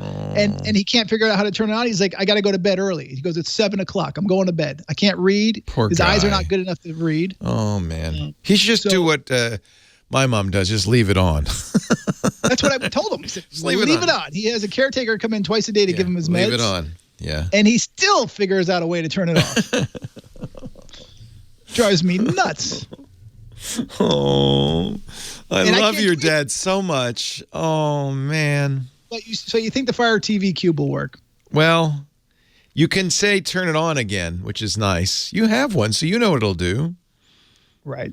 Well, actually, one time, because my dad's in Florida, and I'm friends with Amber Mack, and she went over to my dad's house to help him once. Oh, Amber. And she said, and she's like, this, it's not working. The TV's complicated. So I didn't know. Back then, I don't know if the Fire TV Cube was around, but.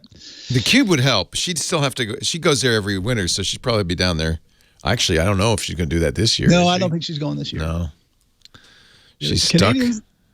Yeah, I mean, it's is she in time. Toronto or is she in PEI? No, she's in Toronto. Yeah. Yeah, that's right. I remember because she said she tweeted, I wish I could see my parents, but she can't. But my dad's friends with her dad. And, and they just happen to live in the same community before my dad moved into a different one. I didn't know just that. A small world. Yeah. Small world. But anyway, I'll check that out. I'll try it out and let you know how it goes next week. Are you going to be on next week? Yes, sir. Okay, good. Just making sure. And by the way, you were talking about closed caption before I got on.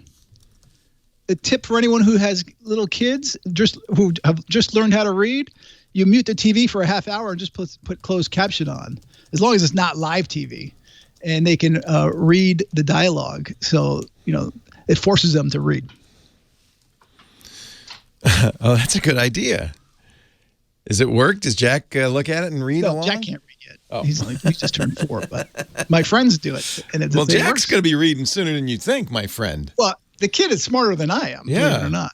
4 is right on the cusp, but between now and 6, he's going to learn to read, I bet. Yeah, for sure. Yeah. Anyway. All right. Stay safe. Right, take care. Love you, Johnny. Take care. Give my best big hugs to Natalie. So it's just the 4 of you for Thanksgiving, or? Just us. Yep. We're not going. We usually go to our cousins or travel. That's good. Good man. Have a good Thanksgiving. It's going to be cozy. You got the kids. You'll be great. I'm not complaining. See you, Johnny. See you. Leo Laporte, the tech guy. I always think of this as the Austin Powers theme.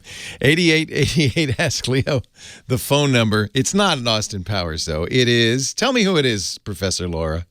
Quincy Jones. Early Quincy Jones. And what's the name of it? Soul Bossa Nova. That's right. I have it at home. I put it on whenever I want to feel groovy, baby. Groovy. Hey, baby. Jim in Atlanta, Georgia. Leo Laporte, the tech guy. Hi, Jim. Hello, Leo. Thanks for taking my call. Thanks for calling. So, first of all, I was just listening to Johnny, and I usually go up to New York for Thanksgiving, and I am staying put here in Atlanta. Thank you. And just before I talked to you, I was talking to a buddy of mine up in New York who just yesterday lost his sense of smell and taste. Oh, no. He's got the chills. He's got the high temperature, the whole bit. Oh, no. So it's bad out there. It's so bad. It's just so hard. I know it's so hard for everybody. This is this is my favorite holiday. I bet it's not. Yeah. I'm not alone in that, because it's not about presents.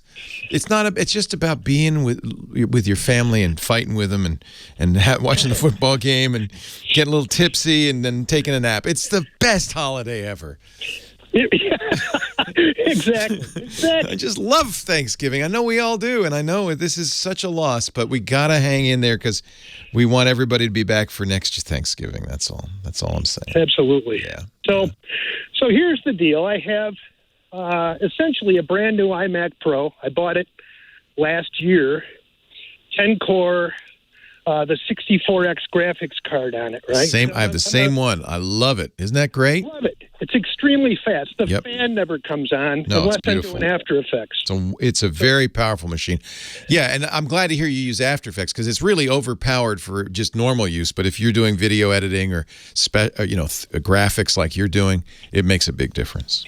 It really does. Yeah. So I was a freelance video editor, and because I was laid off from Turner Broadcasting, and I I'm sorry. ended up getting. Well, I got my job back at Turner. Oh, good. And now I'm back on staff. Nice. So they gave us all MacBook Pro laptops to use in March because they said you're going to be working from home for a while. Our editors, same thing. Send them home. Yep. And I actually had to give up my 16-inch i9 to our one of our editors because he needed it. But that's okay. Yeah. Oh, yeah. Oh, it's great. Yeah. So, and he actually, you can use the external GPU. I think he says it's fine without it. But if you need it, you can use an eGPU with that. None of this is going to hold for the next generation, unfortunately. But well, what I've been doing, rather than I use the laptop as a backup because I've been using my iMac Pro to remote in to my desktop at work and then edit that way, right? Yeah. So when I got the iMac, it came with Mojave. I upgraded to Catalina, and I had a ton of problems. It was crashing. The screen would just go black. So I called Apple. The Apple guy said, okay, I'm going to direct you to a site. He created a site in Australia where I could roll the computer back to Mojave. Oh, wow. So we rolled it back. Yeah. And I haven't had any problems since. Oh, good. My question for you, should I upgrade to Big Sur? Yeah. No. I would say no, not yet. Big Sur has a lot of issues. It's, in theory, you're using Final Cut and After Effects. These are very, very popular on the Mac. You're using Final Cut, are you, or are you using Premiere? Premiere. Oh, whoops. Yeah, I wouldn't. That's okay. Well, I used to be a Final Cut. I used to be an Avid guy. I used to be a film editor for crying out loud. Everybody used Avid. Yeah. Yeah. Yeah, so you're not using Apple products, you're using Adobe products. Adobe's pretty good they understand that, a lot of their users are using Macs. But I wouldn't rush to Big Sur. No, I don't see any advantage to it at this point. Good. And how much wear and tear am I putting my iMac Pro on remoting into the Mac Pro at work and using that? I don't think it's much, except it's on, It's on. Yeah. Yeah. You're not going to wear out your Mac. You're not gonna, you're buying Macintosh. You're not going to wear a Macintosh out. It's going to be out of date before you're going to wear it out. There you go. That's the sad thing. And then, unfortunately, I hate to tell you, but the M1 chip is going to start to make these Intel Macs start to look out of date faster than anybody hopes. But the good news is it's going to take a while before these third-party programs like Adobe take advantage of the new chip. And you definitely don't want to do that upgrade until they do. But once they are M1 native, once they do what they're calling universal binaries, and Adobe says they're going to do that for Lightroom next month, and they're going to do it for Photoshop early next year. And I imagine that After Effects and Premiere will follow sometime next year. Once they do that, those will be, I think, the hardware platforms you'll want to go to. But you got another year before you have to worry about that. Yeah, that goes by quick, though. It does. But you're using the difference is you're using these tools for work. Speed is everything. And in fact, you might even want to get an eGPU now. They will not work on the new M1 stuff. So, but for your Mac Pro laptop at home, MacBook Pro, an eGPU might, if you're having speed issues, might help with the rendering and things like that. Okay. Also, we have an entire department that is for closed captioning. We have a closed captioning department. So tell me about that. We were talking with a guy who said they ought to stop it until they get it right. I know it. I heard him, and I was like, no. No, you have to. You're actually legally. I didn't say this, but the ADA requires you to do it. So you don't have any option to stop doing it. And I'm sure Turner works really hard to get it right. Oh yeah.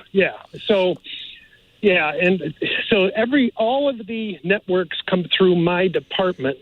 I have to make sure all the closed captioning is where it is, and it says exactly what it should say in various parts of shows. And yeah, we don't do. Geez, I don't know if anybody except for the live shows. Well, except for the live shows. Live's hard because you got somebody sitting there live transcribing it. Mistakes will happen, especially with specialized terms, or some speakers aren't very clear, and I even see them backspace and fix it in real time. I'm sure they work really hard. I should not cast aspersions on that department. That's a tough job. It is a tough job. They don't. Do they use computers at all? Geez, it's all humans, right? It's all humans doing the transcription. It is. Yeah. So if something comes through and they're in the closed captions of the lyrics of a song aren't on a show, I have to send it back to the closed captioning department to an individual who will type up all of the lyrics to that song in the closed captions. Wow. What I really love when they put a little musical staff next to the lyrics so we know they're singing. I love that. I'm increasingly, as I get older and mixes get muddier, I turn on the closed captioning because it really sometimes is the only way I can understand what the hell's going on. And it's fun to watch. Usually, I have to say, it's very, very well done. So yeah, I apologize for casting aspersions on that department because they do a good job. So don't upgrade to Big Sur. Yeah, you don't. Big Sur is a big change, and it really is intended primarily for the new Apple Silicon Macs. Okay. I've put Big Sur on my iMac Pro, and it works okay, but I haven't been able to crash it. I have one reproducible error that doesn't just crash the operating system; it reboots the machine. It goes, yeah, and that with audible click, and that is not a good feeling. So I would say you're just fine. You're still on Mojave? You said, not Catalina. Correct. Yeah, I would stay there. Mojave would do the same thing, where I would be editing away, and all of a sudden the screen would go black, and it would reboot itself. Yep. And it's like, oh, no. Yep. Photos, it was doing that in Apple's Photos. So there's something, I don't know what that is. That's not good. That's the worst, because there you're not going to, anything you're doing is lost. It's gone. It's gone. Yeah. Yep. So that is not a good behavior. Let's not encourage that. I don't think Big Sur fixes it. I don't think it solves whatever that problem is. And it does introduce all sorts of compatibility issues. Plus, you're going to hate how it looks. It is good to know. Yeah, it's a huge cosmetic change. You're still getting security patches. Don't worry about the feature update of Big Sur. I would wait a few months at least. Leo Laporte, the tech guy.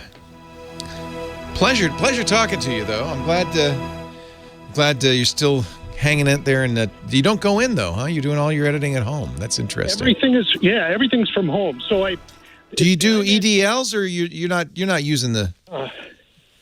No. So I used to be a sports editor. I worked with the NBA. I used to work directly with Charles and Shaq and Ernie Johnson and all those. Oh, how cool! It was very cool, and all those guys are working from home now too. All the editorial staff there. So, but no, Sorry, I'm out of breath. I'm over at a national park on a trail. Oh, I'm so jealous. How nice! It's 70 degrees and sunny. It's gorgeous. So using Splashtop Enterprise, I log into. Oh, interesting. My desktop, and I have an Apple Cinema 30-inch monitor, and I have all the like scheduling and my email and all the non-video stuff I have on that. And then on the iMac Pro, I have Adobe Premiere. And it's been working great, and there's no delay, and audio's coming through, and I got a nice audio setup. You know what? Bob Heil, you recommended Bob Heil's PR40 mic. Isn't that an awesome mic? Yeah. It's a great mic. Oh, I'm so glad to hear you say that. That's great. I've been listening for a while, and it's your recommendations go a long way in our household. Aw. Jim, it's such a pleasure to meet you and talk to you, and we're in the same biz. I tell you, editing sports, that's wow. That's fun. I bet that's a lot of fun. Yeah, I had the opportunity. So I was laid off in 2014. I went back last year. The head of sports was trying to get me to come back to the sports department, and I was like, there's no way. The level of pressure and stress. I can only imagine. Yeah, because fast turnaround, and that's some of the best promo. Did you do promos or? Yeah. Yeah, some of the best promo work you'll ever see is on sports. That's the AAA stuff. Yeah. And it really was. It was a lot of fun. But now I'm in more of an administrative thing, and I'm happy. It's a full-time job, and I get benefits. Yeah. Bravo! I'm so happy for you, Jim. That's good. That's a happy ending. That's great. Good stuff. Yeah. Well, it's a pleasure talking to you. Keep that iMac going. Don't go to Big Sur. No hurry. Yep. All right. Stay healthy. You too. Thanks. Take care. Bye-bye. You see what I have right here? That is a great little phone. This is, my friends, an iPhone SE that I use with Mint Mobile. Actually, I'm starting to use Mint Mobile everywhere because Mint Mobile is the most affordable, best mobile service you can get. This holiday season, the best deal in wireless can be found at Mint Mobile. Right now, when you switch to Mint Mobile and buy any 3-month plan, you'll get another 3 months free. That's like cutting it in half. So I use, and I thought this was a great deal, the $300 a year plan, $25 a month. I get unlimited nationwide talk and text plus 12 gigabytes a month. But they've got lots of plans. You can choose the one you want, including their unlimited plan. They were the first and best company to sell online only. So no stores means they save money. They pass that savings on to you. You can order from home. You can maximize your savings with plans starting at just $15 a month. And all Mint Mobile plans come with unlimited nationwide talk and text on the nation's largest 5G network. It's T-Mobile. It's T-Mobile. So you've got great T-Mobile service where you are. You're going to love it. Yeah, it includes 5G. If your phone supports it. Use your own phone if you want. They have a little tool that'll let you see if your phone's compatible. If it works with T-Mobile, it will. And they'll send you a SIM, no charge. Other guys charge you $10 for the SIM. No charge. They'll send you the SIM. You put it in. You're on T-Mobile. You're saving. Plans include really good deals on phones like this iPhone SE and a 7-day money-back guarantee, so you never have to worry. You can order with assurance. Switch to Mint Mobile. They're the guys. Get premium wireless service starting at $15 a month. The savings are yours. mintmobile.com/techguy. And this is a special holiday offer that you should definitely take advantage of. Right now, buy any 3-month Mint Mobile plan, get 3 more months free. mintmobile.com/techguy. That's cutting it in half. mintmobile.com/techguy. Cut your wireless bill and enjoy the plan starting at $15 a month. MINT, because it's minty fresh. Mobile.com/techguy. Thank you, Mint Mobile, for supporting the Tech Guy Show. Well, hey, how are you today? Leo Laporte here. I'm the Tech Guy, and you're my tech subjects. This is the show where I try to help you get a little bit more of what you want out of technology, whether it's a computer or the internet or home theater or digital photography, smartphones, smart watches. I don't mean tech subjects like I'm the king and you're my subject. I mean like you're the subject of the show. You and your issues with technology. So that's what I mean. You're the subject matter of which this show is composed. That's why I want you to call 8888 Ask Leo. Don't feel like, oh, this question's too easy, obvious, or dumb. That's no such thing. In fact, almost certainly, if you think it's easy, obvious, and dumb, there's about 1,000 other people listening who think the same thing and want to know, and they're just too shy to call. So you could do that. 8888 Ask Leo. You'll be doing us all a favor.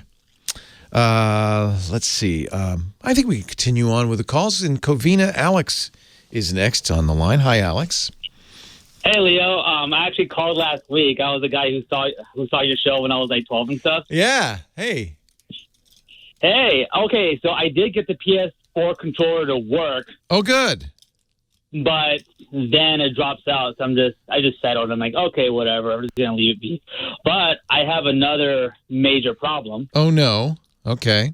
Yeah. So I'm through my XMP. I'm running my RAM up to 3200 megahertz.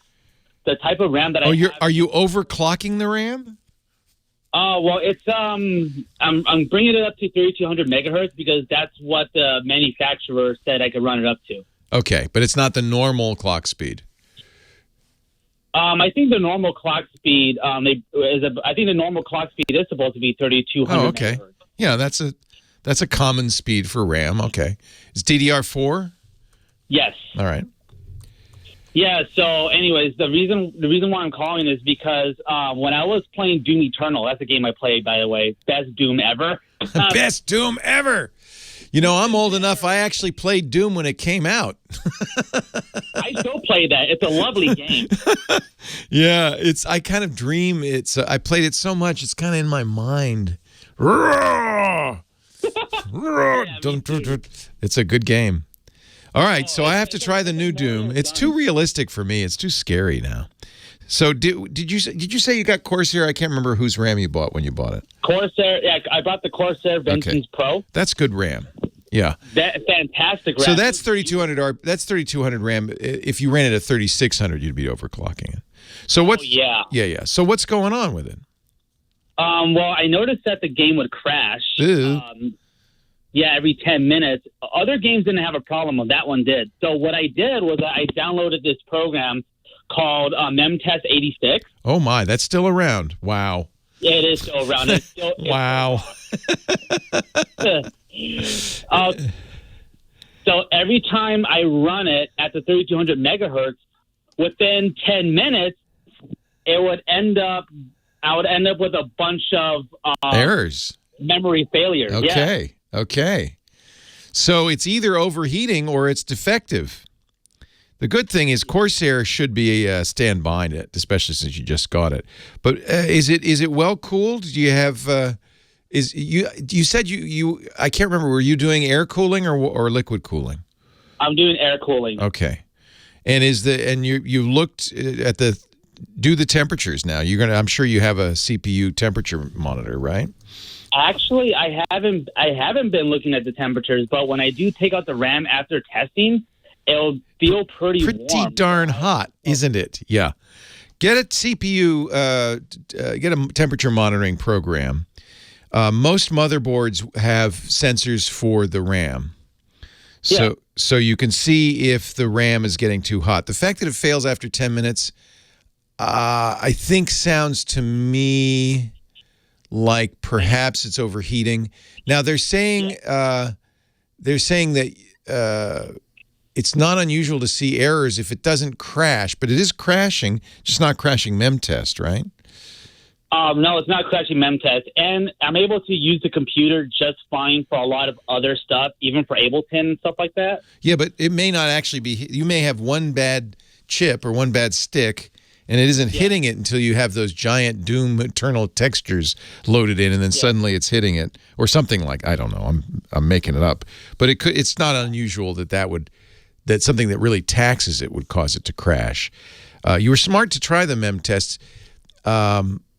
I'm not familiar with modern memory, whether you would see a error or not on a regular basis. Seems like an error seems like not a good thing, especially since they start cropping up after 10 minutes. In other words, after it's been taxed for a while, which means it's getting hot. So I would look at the temperatures on the RAM or near the RAM. Which is crazy because Memtest is something that techs would use for 8 to 12 hours to monitor RAM, but the fact that the errors started piling up within 10 minutes is a little unsettling. So right now I'm running it at 3,000 megahertz. And it runs fine. It runs fine. It's a lot stable. It's a lot more stable. No errors. I run it for about an hour or two. I know you're supposed to run it about. So another thing to look at, if that's the case, is maybe make sure that the power supply is giving you the proper voltage. Yeah, so many things. There's so many things. That's why I say don't build your own computer ever. Because who are you going to call if you do this? You did it right now. I mean, I can't help you. You can't call a manufacturer. Exactly. Because it's too many different moving parts. And so this is what you do. When you build your own, you get this great satisfaction. You get to talk about all this stuff and try stuff, and you learn a huge amount. But there's no recourse except for your own, ingenuity. I would look at temperatures. I would look at the voltage. This is where a voltmeter would be handy. Look at the voltage coming out of the PSU. Make sure you're getting adequate voltage to the RAM. That's a symptom of that too. If you run it at a lower clock speed, there's a kind of a seesaw between voltage and clock speed. The higher you got to tweak one as you tweak the other, and it may be the fact that you can run the RAM at a lower clock speed could be two things. It's not getting as hot, obviously, and it may not need the voltage. So if it's undervolted, that could be a part of the problem too. But that's what this is. This is why it's complicated. You also want to make sure you're using the proper slots. So check your motherboard documentation. And Chumley's saying Gigabyte and Asus both say used slots 2 and 4. So make sure if you haven't maxed it, if you have free slots to use the proper slots. That used to be very important in the old days when RAM was interleaved. I don't know if that's still important. As I said, I'm not keeping up on this stuff, Alex, as I ought to. Alex, last week, I don't know if you heard, at the end of your call, I apologize to the audience for getting so geeky. I'm going to do it again. I get drawn into these conversations. Oh, you're overclocking the RAM there at 3200. I don't know if... I apologize. but every once in a while, it's okay. We can lapse into a foreign language. Thank you. It's good to talk to you, Alex. This is part of the fun of it. This is what you signed up for when you said, I want to make, I think I want to make my own computer. That's what you signed up for. Leo Laporte, the tech guy, 8888 Ask Leo. More calls coming up. Dick DeBartolo, too.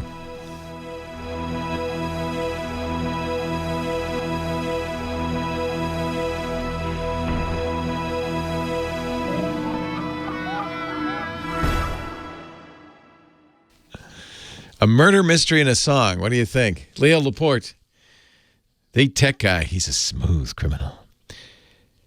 Chris on the line from Miami, Florida. How many cups of coffee have you had so I know how I can handle you, Chris? How to handle me? Well, I'm going to be honest. Thank you for taking the call. 5 cups easy. I'm just saying. Okay, I'm just going to sit a little bit back from the microphone. Go ahead. No, you don't. You're good. You're good. You can gravitate to be back and forth to the microphone. I think you're going to be okay. Miss Kim is only in a cup and a half. She's on the light side. Oh, man. I got a percolator at home. I thought, I don't know, I got nostalgic. I thought, I'm going to get a percolator. And I grind up the beans and put it in the percolator, let it boil for like an hour. Man, then you only have to drink 1 cup of coffee to sound like you. That's pretty much true. Yeah. Well, I love my coffee, but I tell you, my friend got that Indian tea that you. I'm a chai fan. Yeah. Vadam. Oh. P-A-H-D-A-M. Vadam chai masala. It's good. Anyway, what can I? It actually comes from India. Yeah. It comes from India. That means it's real. It's real. Yes, it is real. It's got little twigs and sticks in it and things. What can I do? No, I always, I worry. I worry. And I look at it carefully just to make sure you can see the little cardamom pods and it's so good. The black pepper. Anyway, what can I do for you? Well, I'm not going to keep you very long, my friend. Today has been such an interesting call all day today with so many interesting people talking about all sorts of different things when it comes to computers and technology. And now you're going to get a space guy on here. And I'm just like, this is a Tesla moment. SpaceX all the way. I'm excited. I am too. So you heard me in the break. Rod Pyle, who does a regular segment on our mothership, KFI, in Los Angeles, has agreed to become part of our cast of regulars to talk about space. I feel like space has taken off, if you've pardoned the expression. Yeah. And, we just had the Crew Dragon go up to ISS. 4 astronauts, including one from Japan, go up to the International Space Station in a beautiful flight. They used Baby Yoda as their zero gravity indicator. That's pretty cool.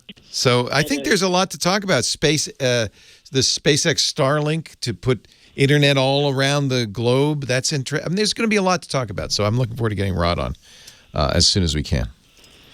I'm excited. I think it's a great idea, and I think it's the perfect direction to go.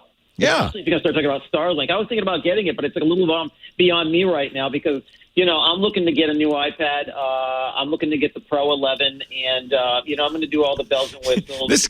This hobby can cost you. Yeah, I know. Yeah. I know. Yeah, it can cost. But you know what? I have an Air, too, so I really need to update. I'm getting the new 12. I'm going to get all You're going to love the iPad Pro. I think the iPad Pro is amazing. And, of course, its big brother, the M1 chip is appearing now in the new Apple Macintoshes. That's going to be a very interesting development, as they say, because you're now going to be able to run iOS apps on Mac.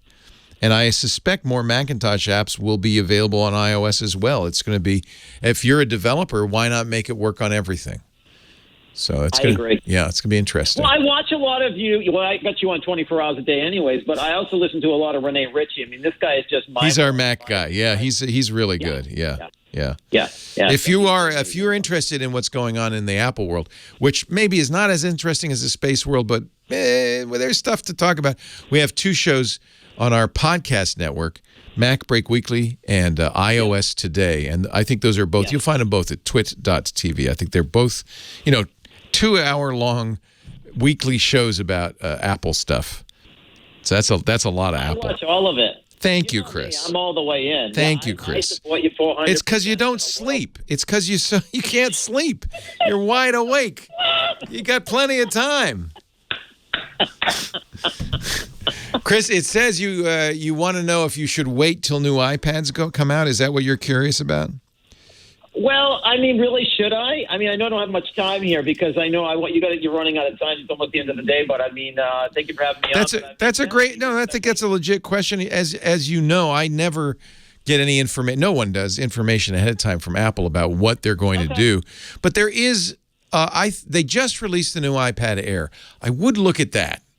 Because that is the fastest iPad right now, fastest chip out there. There are some differences between that and the Pros. The iPad Air 11-inch and the iPad Pro 11-inch. The Pro has a better screen. It's got True Tone, higher refresh rate. There are some differences, but they're slowly merging together. It's my guess, because they released the iPad Air this year, that and they're really, I think, due to release new iPad Pros. If you're in the market for an iPad Pro and you can wait till spring, I'm thinking March or April, we'll see new iPads, yes. But that's, again, a guess because Apple doesn't tell me nothing. No, they don't even invite you to the shows anymore. No, well, I get invitations to the streaming shows, but so does everybody, so I don't know. Right now, we do. Yeah. Exactly. No, you need it now? I really would like to have it now because the fact is this one here is over 4 years old already. Yeah, it's time. Everything else we have is updated, but I really it's time. I swear, I love my iPad Pro, but I have the 12.9-inch, which is the biggest screen iPad. That's basically laptop power and laptop price, I might add, once you add the keyboard. But look at the Air. Look at the new Air. I think that's unless you need the True Tone, the better display, it's got a little more memory on the Pro. But I think the new Air is going to save you some money, and that might give you enough breathing room so that when the new, down the road, you can get something in a year or two. I think the iPad Pros are fantastic. I couldn't be happier. I know. I really like it, and when I invest in Apple products, I go all the way. I get it, and then I'm good for a good couple of years. That's why. Well, that's the advantage of it, yeah. And these, the new Air has the A14 chip in it, which is really a remarkable chip. It is the basis for what they're putting in the Macintosh computers, the M1 chip. The M1 chip is essentially a beefed up A14. So you're getting a pretty fast chip, pretty fast stuff. Normally I would say go to the Apple Store and look at the two and see if you like the 11-inch Air better, as well as the 11-inch Pro. But in terms of speed and newer technology, I think the Air, in terms of screen and extra RAM, the Pro, the designs are the same. They both work with the same Magic Keyboard, so you can get the Magic Keyboard with trackpad on either one, the same one. I think they're all pretty good. Apple's a little bit muddied the water by releasing this Air without updating the Pros. That's why I think they're due to get a Pro update this spring. Well, looking at things, that's like a really big deal because we just recently saw the new line of iPhones. I know they just came out, but it's like nothing is open in Miami. You go to the Apple store. I know, it's so hard. You can't go in. You want to see it, and this new iPad or iPhone Max is so big. I really do recommend people take a look at it before they buy it, because they might go, wow, that's really a little too big for me. A little too big for me. Hey, Chris, I have to run. Thank you. Always a pleasure talking to you. Leo Laporte, the tech guy. It's Lewis on the line from Dayton, Ohio. Hello, Lewis. Hello, Leo. I'm reminiscing about back in the day when my Sony XBR 27-inch Trinitron gave me picture-in-picture. Remember that? And on Sundays, I really missed that because I could really use the red zone and then watch a different game that I'm like a Bengals fan, so I could watch the Bengals and the red zone. But I don't understand why these new TVs don't supposed to be smart. It's actually not the TV that does it, it's the tuner. So there are tuners that will do that. If you had DirecTV, for instance, and of course there is NFL Red Zone, you must know that or you wouldn't have mentioned it, but cable providers can offer it. It's part of the NFL networks where you get all the games going on at once, and then you can zoom into the one you want. But that's a tuner thing, not a TV thing. So the reason the Sony did it is because, remember in the old days, the TV was the TV. You didn't have a discrete device for changing channels. But then along comes cable TV, and that's got a tuner in it, and then satellite TV and TiVos and the like. And pretty soon, your TV, in fact, there are many TVs now that don't even have a tuner built in. You don't change the channel on the TV. Remember, you used to have to put the TV on channel 3 so you could watch your cable box? Right. Yeah, there's no channel 3 on many TVs nowadays. You just choose the input, HDMI 1, 2, 3, or 4. So if you want picture-in-picture, all you have to do is look for something that supports picture-in-picture as a streaming device or a satellite or a cable box or that kind of thing. And well, I'm a cord cutter, so I let all those go. And I love my Roku. Use a Roku? Is that what you use? Yeah. Yeah, I was hoping the new Apple TV, when they ever came out, would offer that. I know my new iOS on my phone, I can do picture-in-picture now with a new iOS device that my iPhone does. I can actually minimize one screen or one app. Yeah, they added that in iOS 14. Isn't that great? So you can be using an app and have a little, but the problem is your screen on your iPhone is so small. I understand if you're going to watch a football game or a couple of football games, you want a bigger screen to do that. Right, but why? But my thing is, why should I go out and buy a brand new 70-inch TV when that feature would be awesome on something of that size? Well, somebody's saying the LG OLED does picture-in-picture, but in order to do that, you'd have to have multiple tuners. Or maybe, actually, you know what it could do is have HDMI 1 and HDMI 2. That must be how they do it on the LG OLED. I haven't. Well, if you remember back the Kickstarter screens, which I bought after watching a segment with Robert. Yeah. And so I pulled that out because I hadn't found it for a while, but it's not working. For some reason, it's not working. And that would be that was. When Father Roberts spoke about that, I thought that was my fix from my picture-in-picture. I think Father Roberts in the chat room, at least he was earlier. Let me see if he knows what's going on with that. There is apparently, oh, wow, look at this. If you have an Apple TV, they do picture-in-picture. What? I didn't even know this. So you can also do it in the Apple TV app. So, again, it's a feature of the software, not so much the TV. So with the Apple TV app, press the home button and hold it to show the picture-in-picture. Wow, I didn't even know this, so I'm going to have to try this. It's supported in the Apple TV app and some third-party apps. You can stream video to your Apple TV using AirPlay and watch that content in picture-in-picture. That'd be a solution.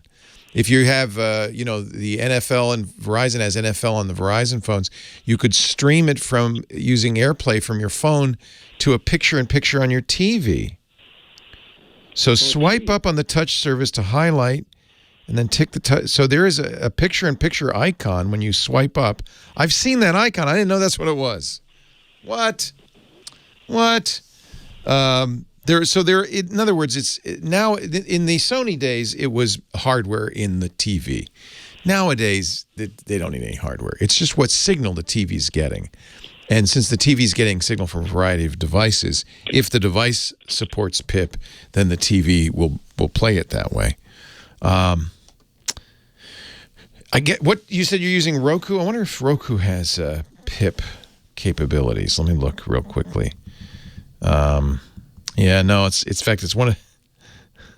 Sounds like it's one of the top most requested Roku features. Yeah, TCL doesn't do it. That's a good question. If somebody has a good way to watch multiple football games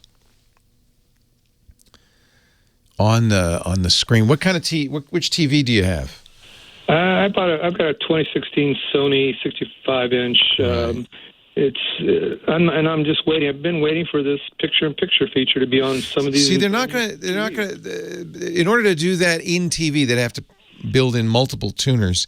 And as I said, nobody wants to even use the one tuner they've got in the TV. Everybody's using something else to bring in the content, whether it's a cable box or a streaming box. So that's isn't that what the screens Kickstarter was all about? Because I'm not familiar with the Kickstarter screens. Let me look at this. Was it a hardware device? It was back in the day when Father Roberts had you guys even had the owner pitch it on your show. And I wasn't paying attention apparently because that doesn't ring a bell. It's spelled SKREENS. SKREENS. Yeah, I don't remember that. Everything you want on one display was a Kickstarter, but you're saying it's not working anymore. Yeah, it's a box. Yeah, so what that is just a box. So that it would work with any TV, and you could have 4 HDMI sources on one display. Oh, that's interesting. Yeah, and you said it doesn't work anymore. Well, I bought it and put it away, and just found it a couple months ago, and I plugged it in, and nothing. It's just white screen. Maybe I'm not doing something right. Yeah, I'm not familiar with it. It looks like a cool device, but that's basically it's compositing the picture itself that it's getting from 2 to 4 inputs, and then giving a single input to the TV. So it's doing it externally from the TV. I think you can reposition, resize it on your TV. Right. Interesting. $200 for the Nexus 2, and then $300 for the Pro, and then for 4 inputs, 3. So it got expensive. Yeah, it's just a little hardware box that combines the different sources into a single screen and then puts that up on your TV. I don't know. I think that sounds like the solution if you get that one working. Anybody have any ideas? Give us a ring. 8888 Ask Leo. There are devices that'll do this, including I didn't realize it, the Apple TV. I'm going to have to try that tonight.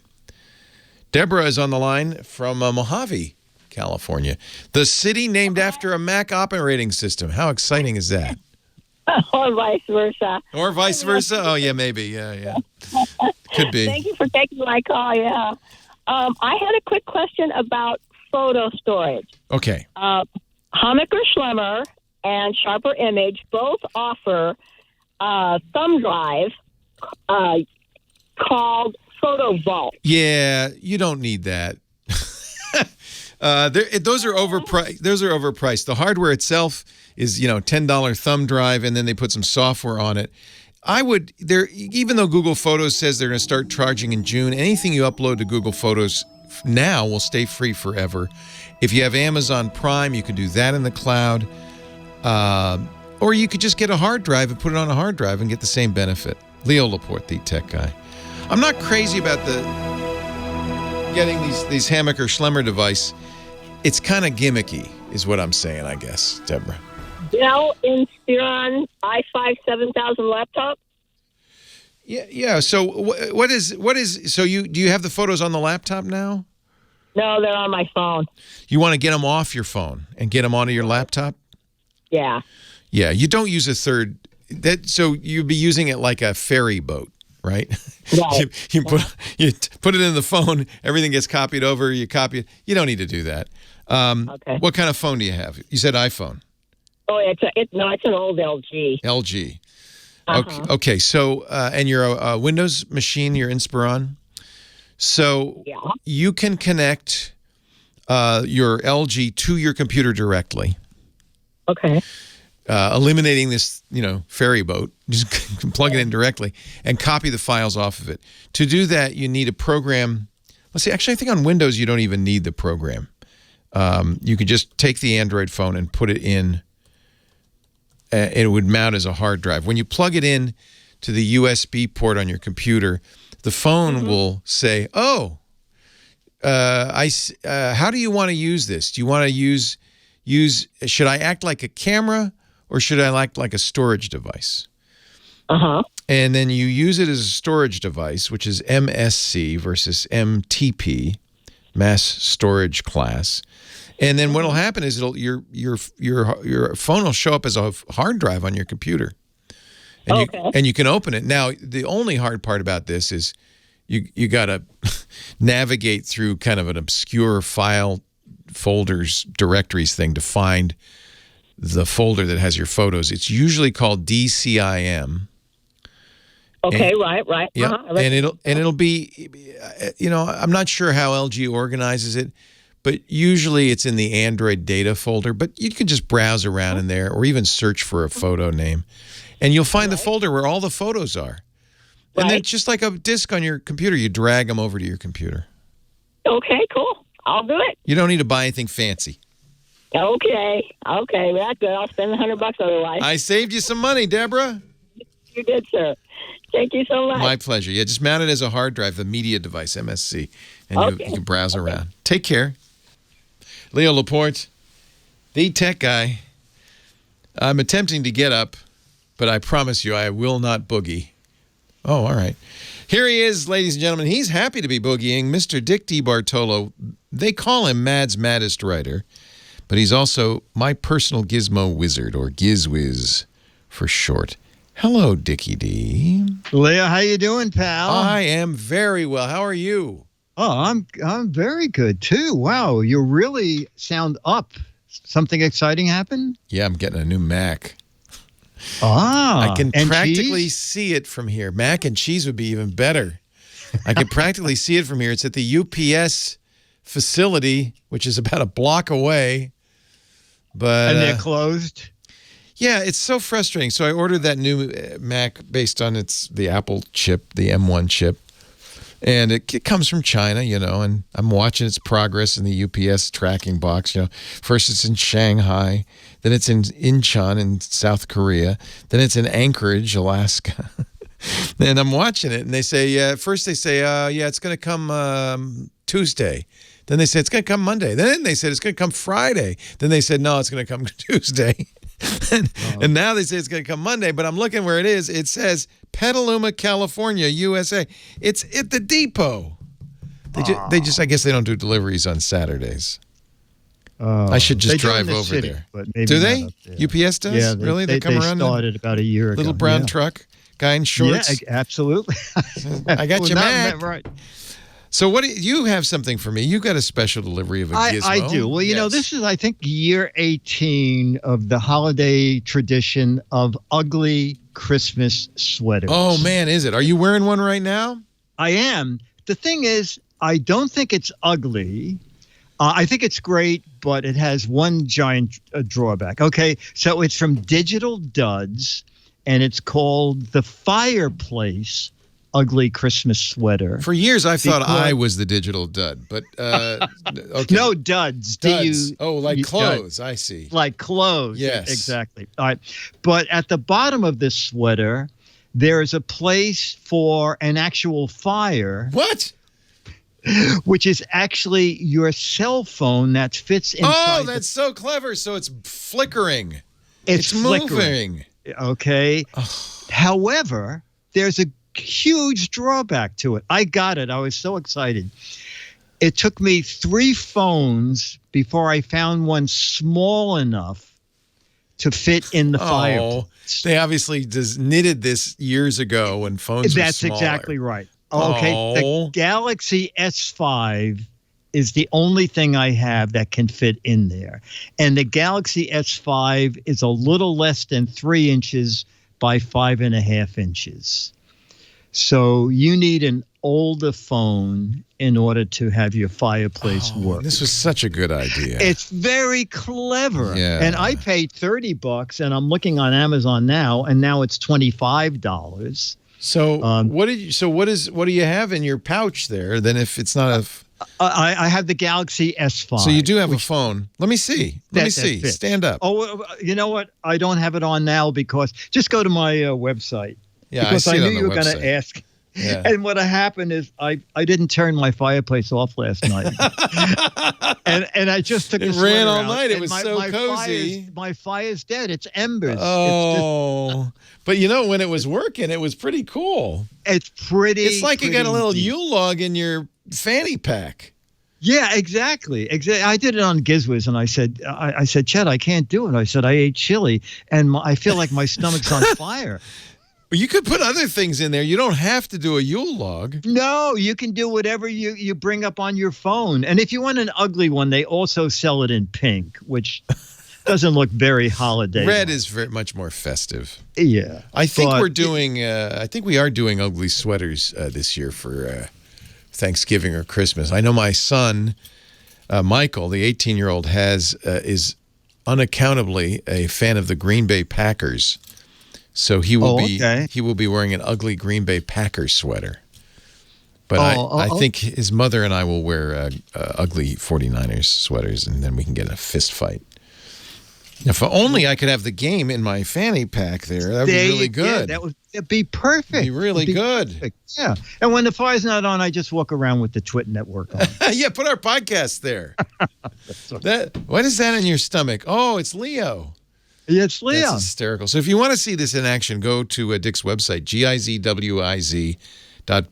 Click the Gizwiz Visits the Tech Guy, and he's got a YouTube video there. How much is this going to set me back? Phone not Leo, included. I paid $30, and now it's $25. Well, there you go. So it's very inexpensive. They need to make a bigger phone pouch, though. A pouch, yeah. And it's 200% acrylic. 200%. Well, it says 100%, and then under it, it says 100%. Two So I think 100%. It's got to be 200%. Yeah. Yeah. Well, that's good. Then you don't want to put a real fire in there because the thing will burst into flames. You burst into flames. Yeah.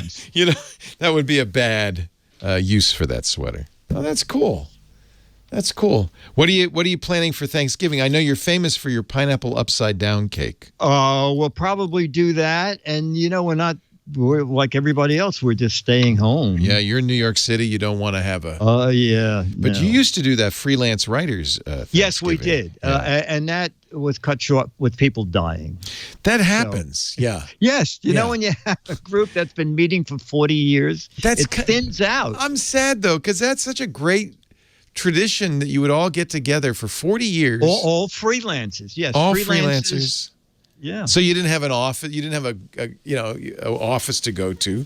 So you had your own little, and you would bring the pineapple upside down cake. I know. Are you going to make it? And the great thing, we haven't decided yet. I'm not sure if we're going to make it for 2. The thing about the pineapple upside down cake is that if I eat it and we have no company, I eat it all. It is one of those things. You know. We're going to have the same problem on Thursday. I have a 17-pound turkey coming. Oh my god! And there's just the 3. It was going to be 3 of you. It was going to be like 15 people. I ordered a giant ham and a giant turkey.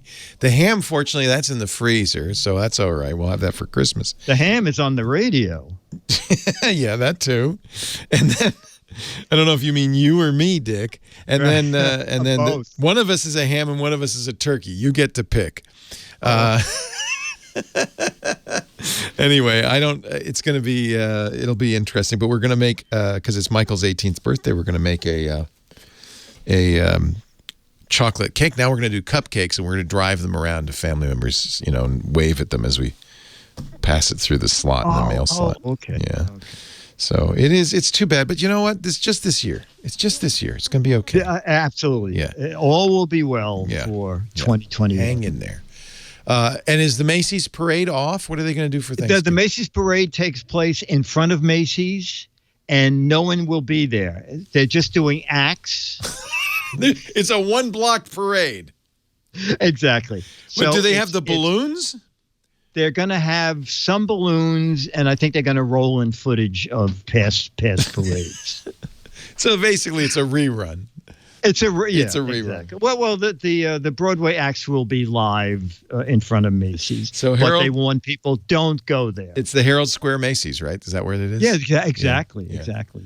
And that's where the parade always ends every year. Yeah, and when they have the Broadway, you get an end there. The Broadway acts or whatever, or they would perform in front of Macy's right there. So it's basically that stage, but nobody's allowed to watch. You can't be in person there.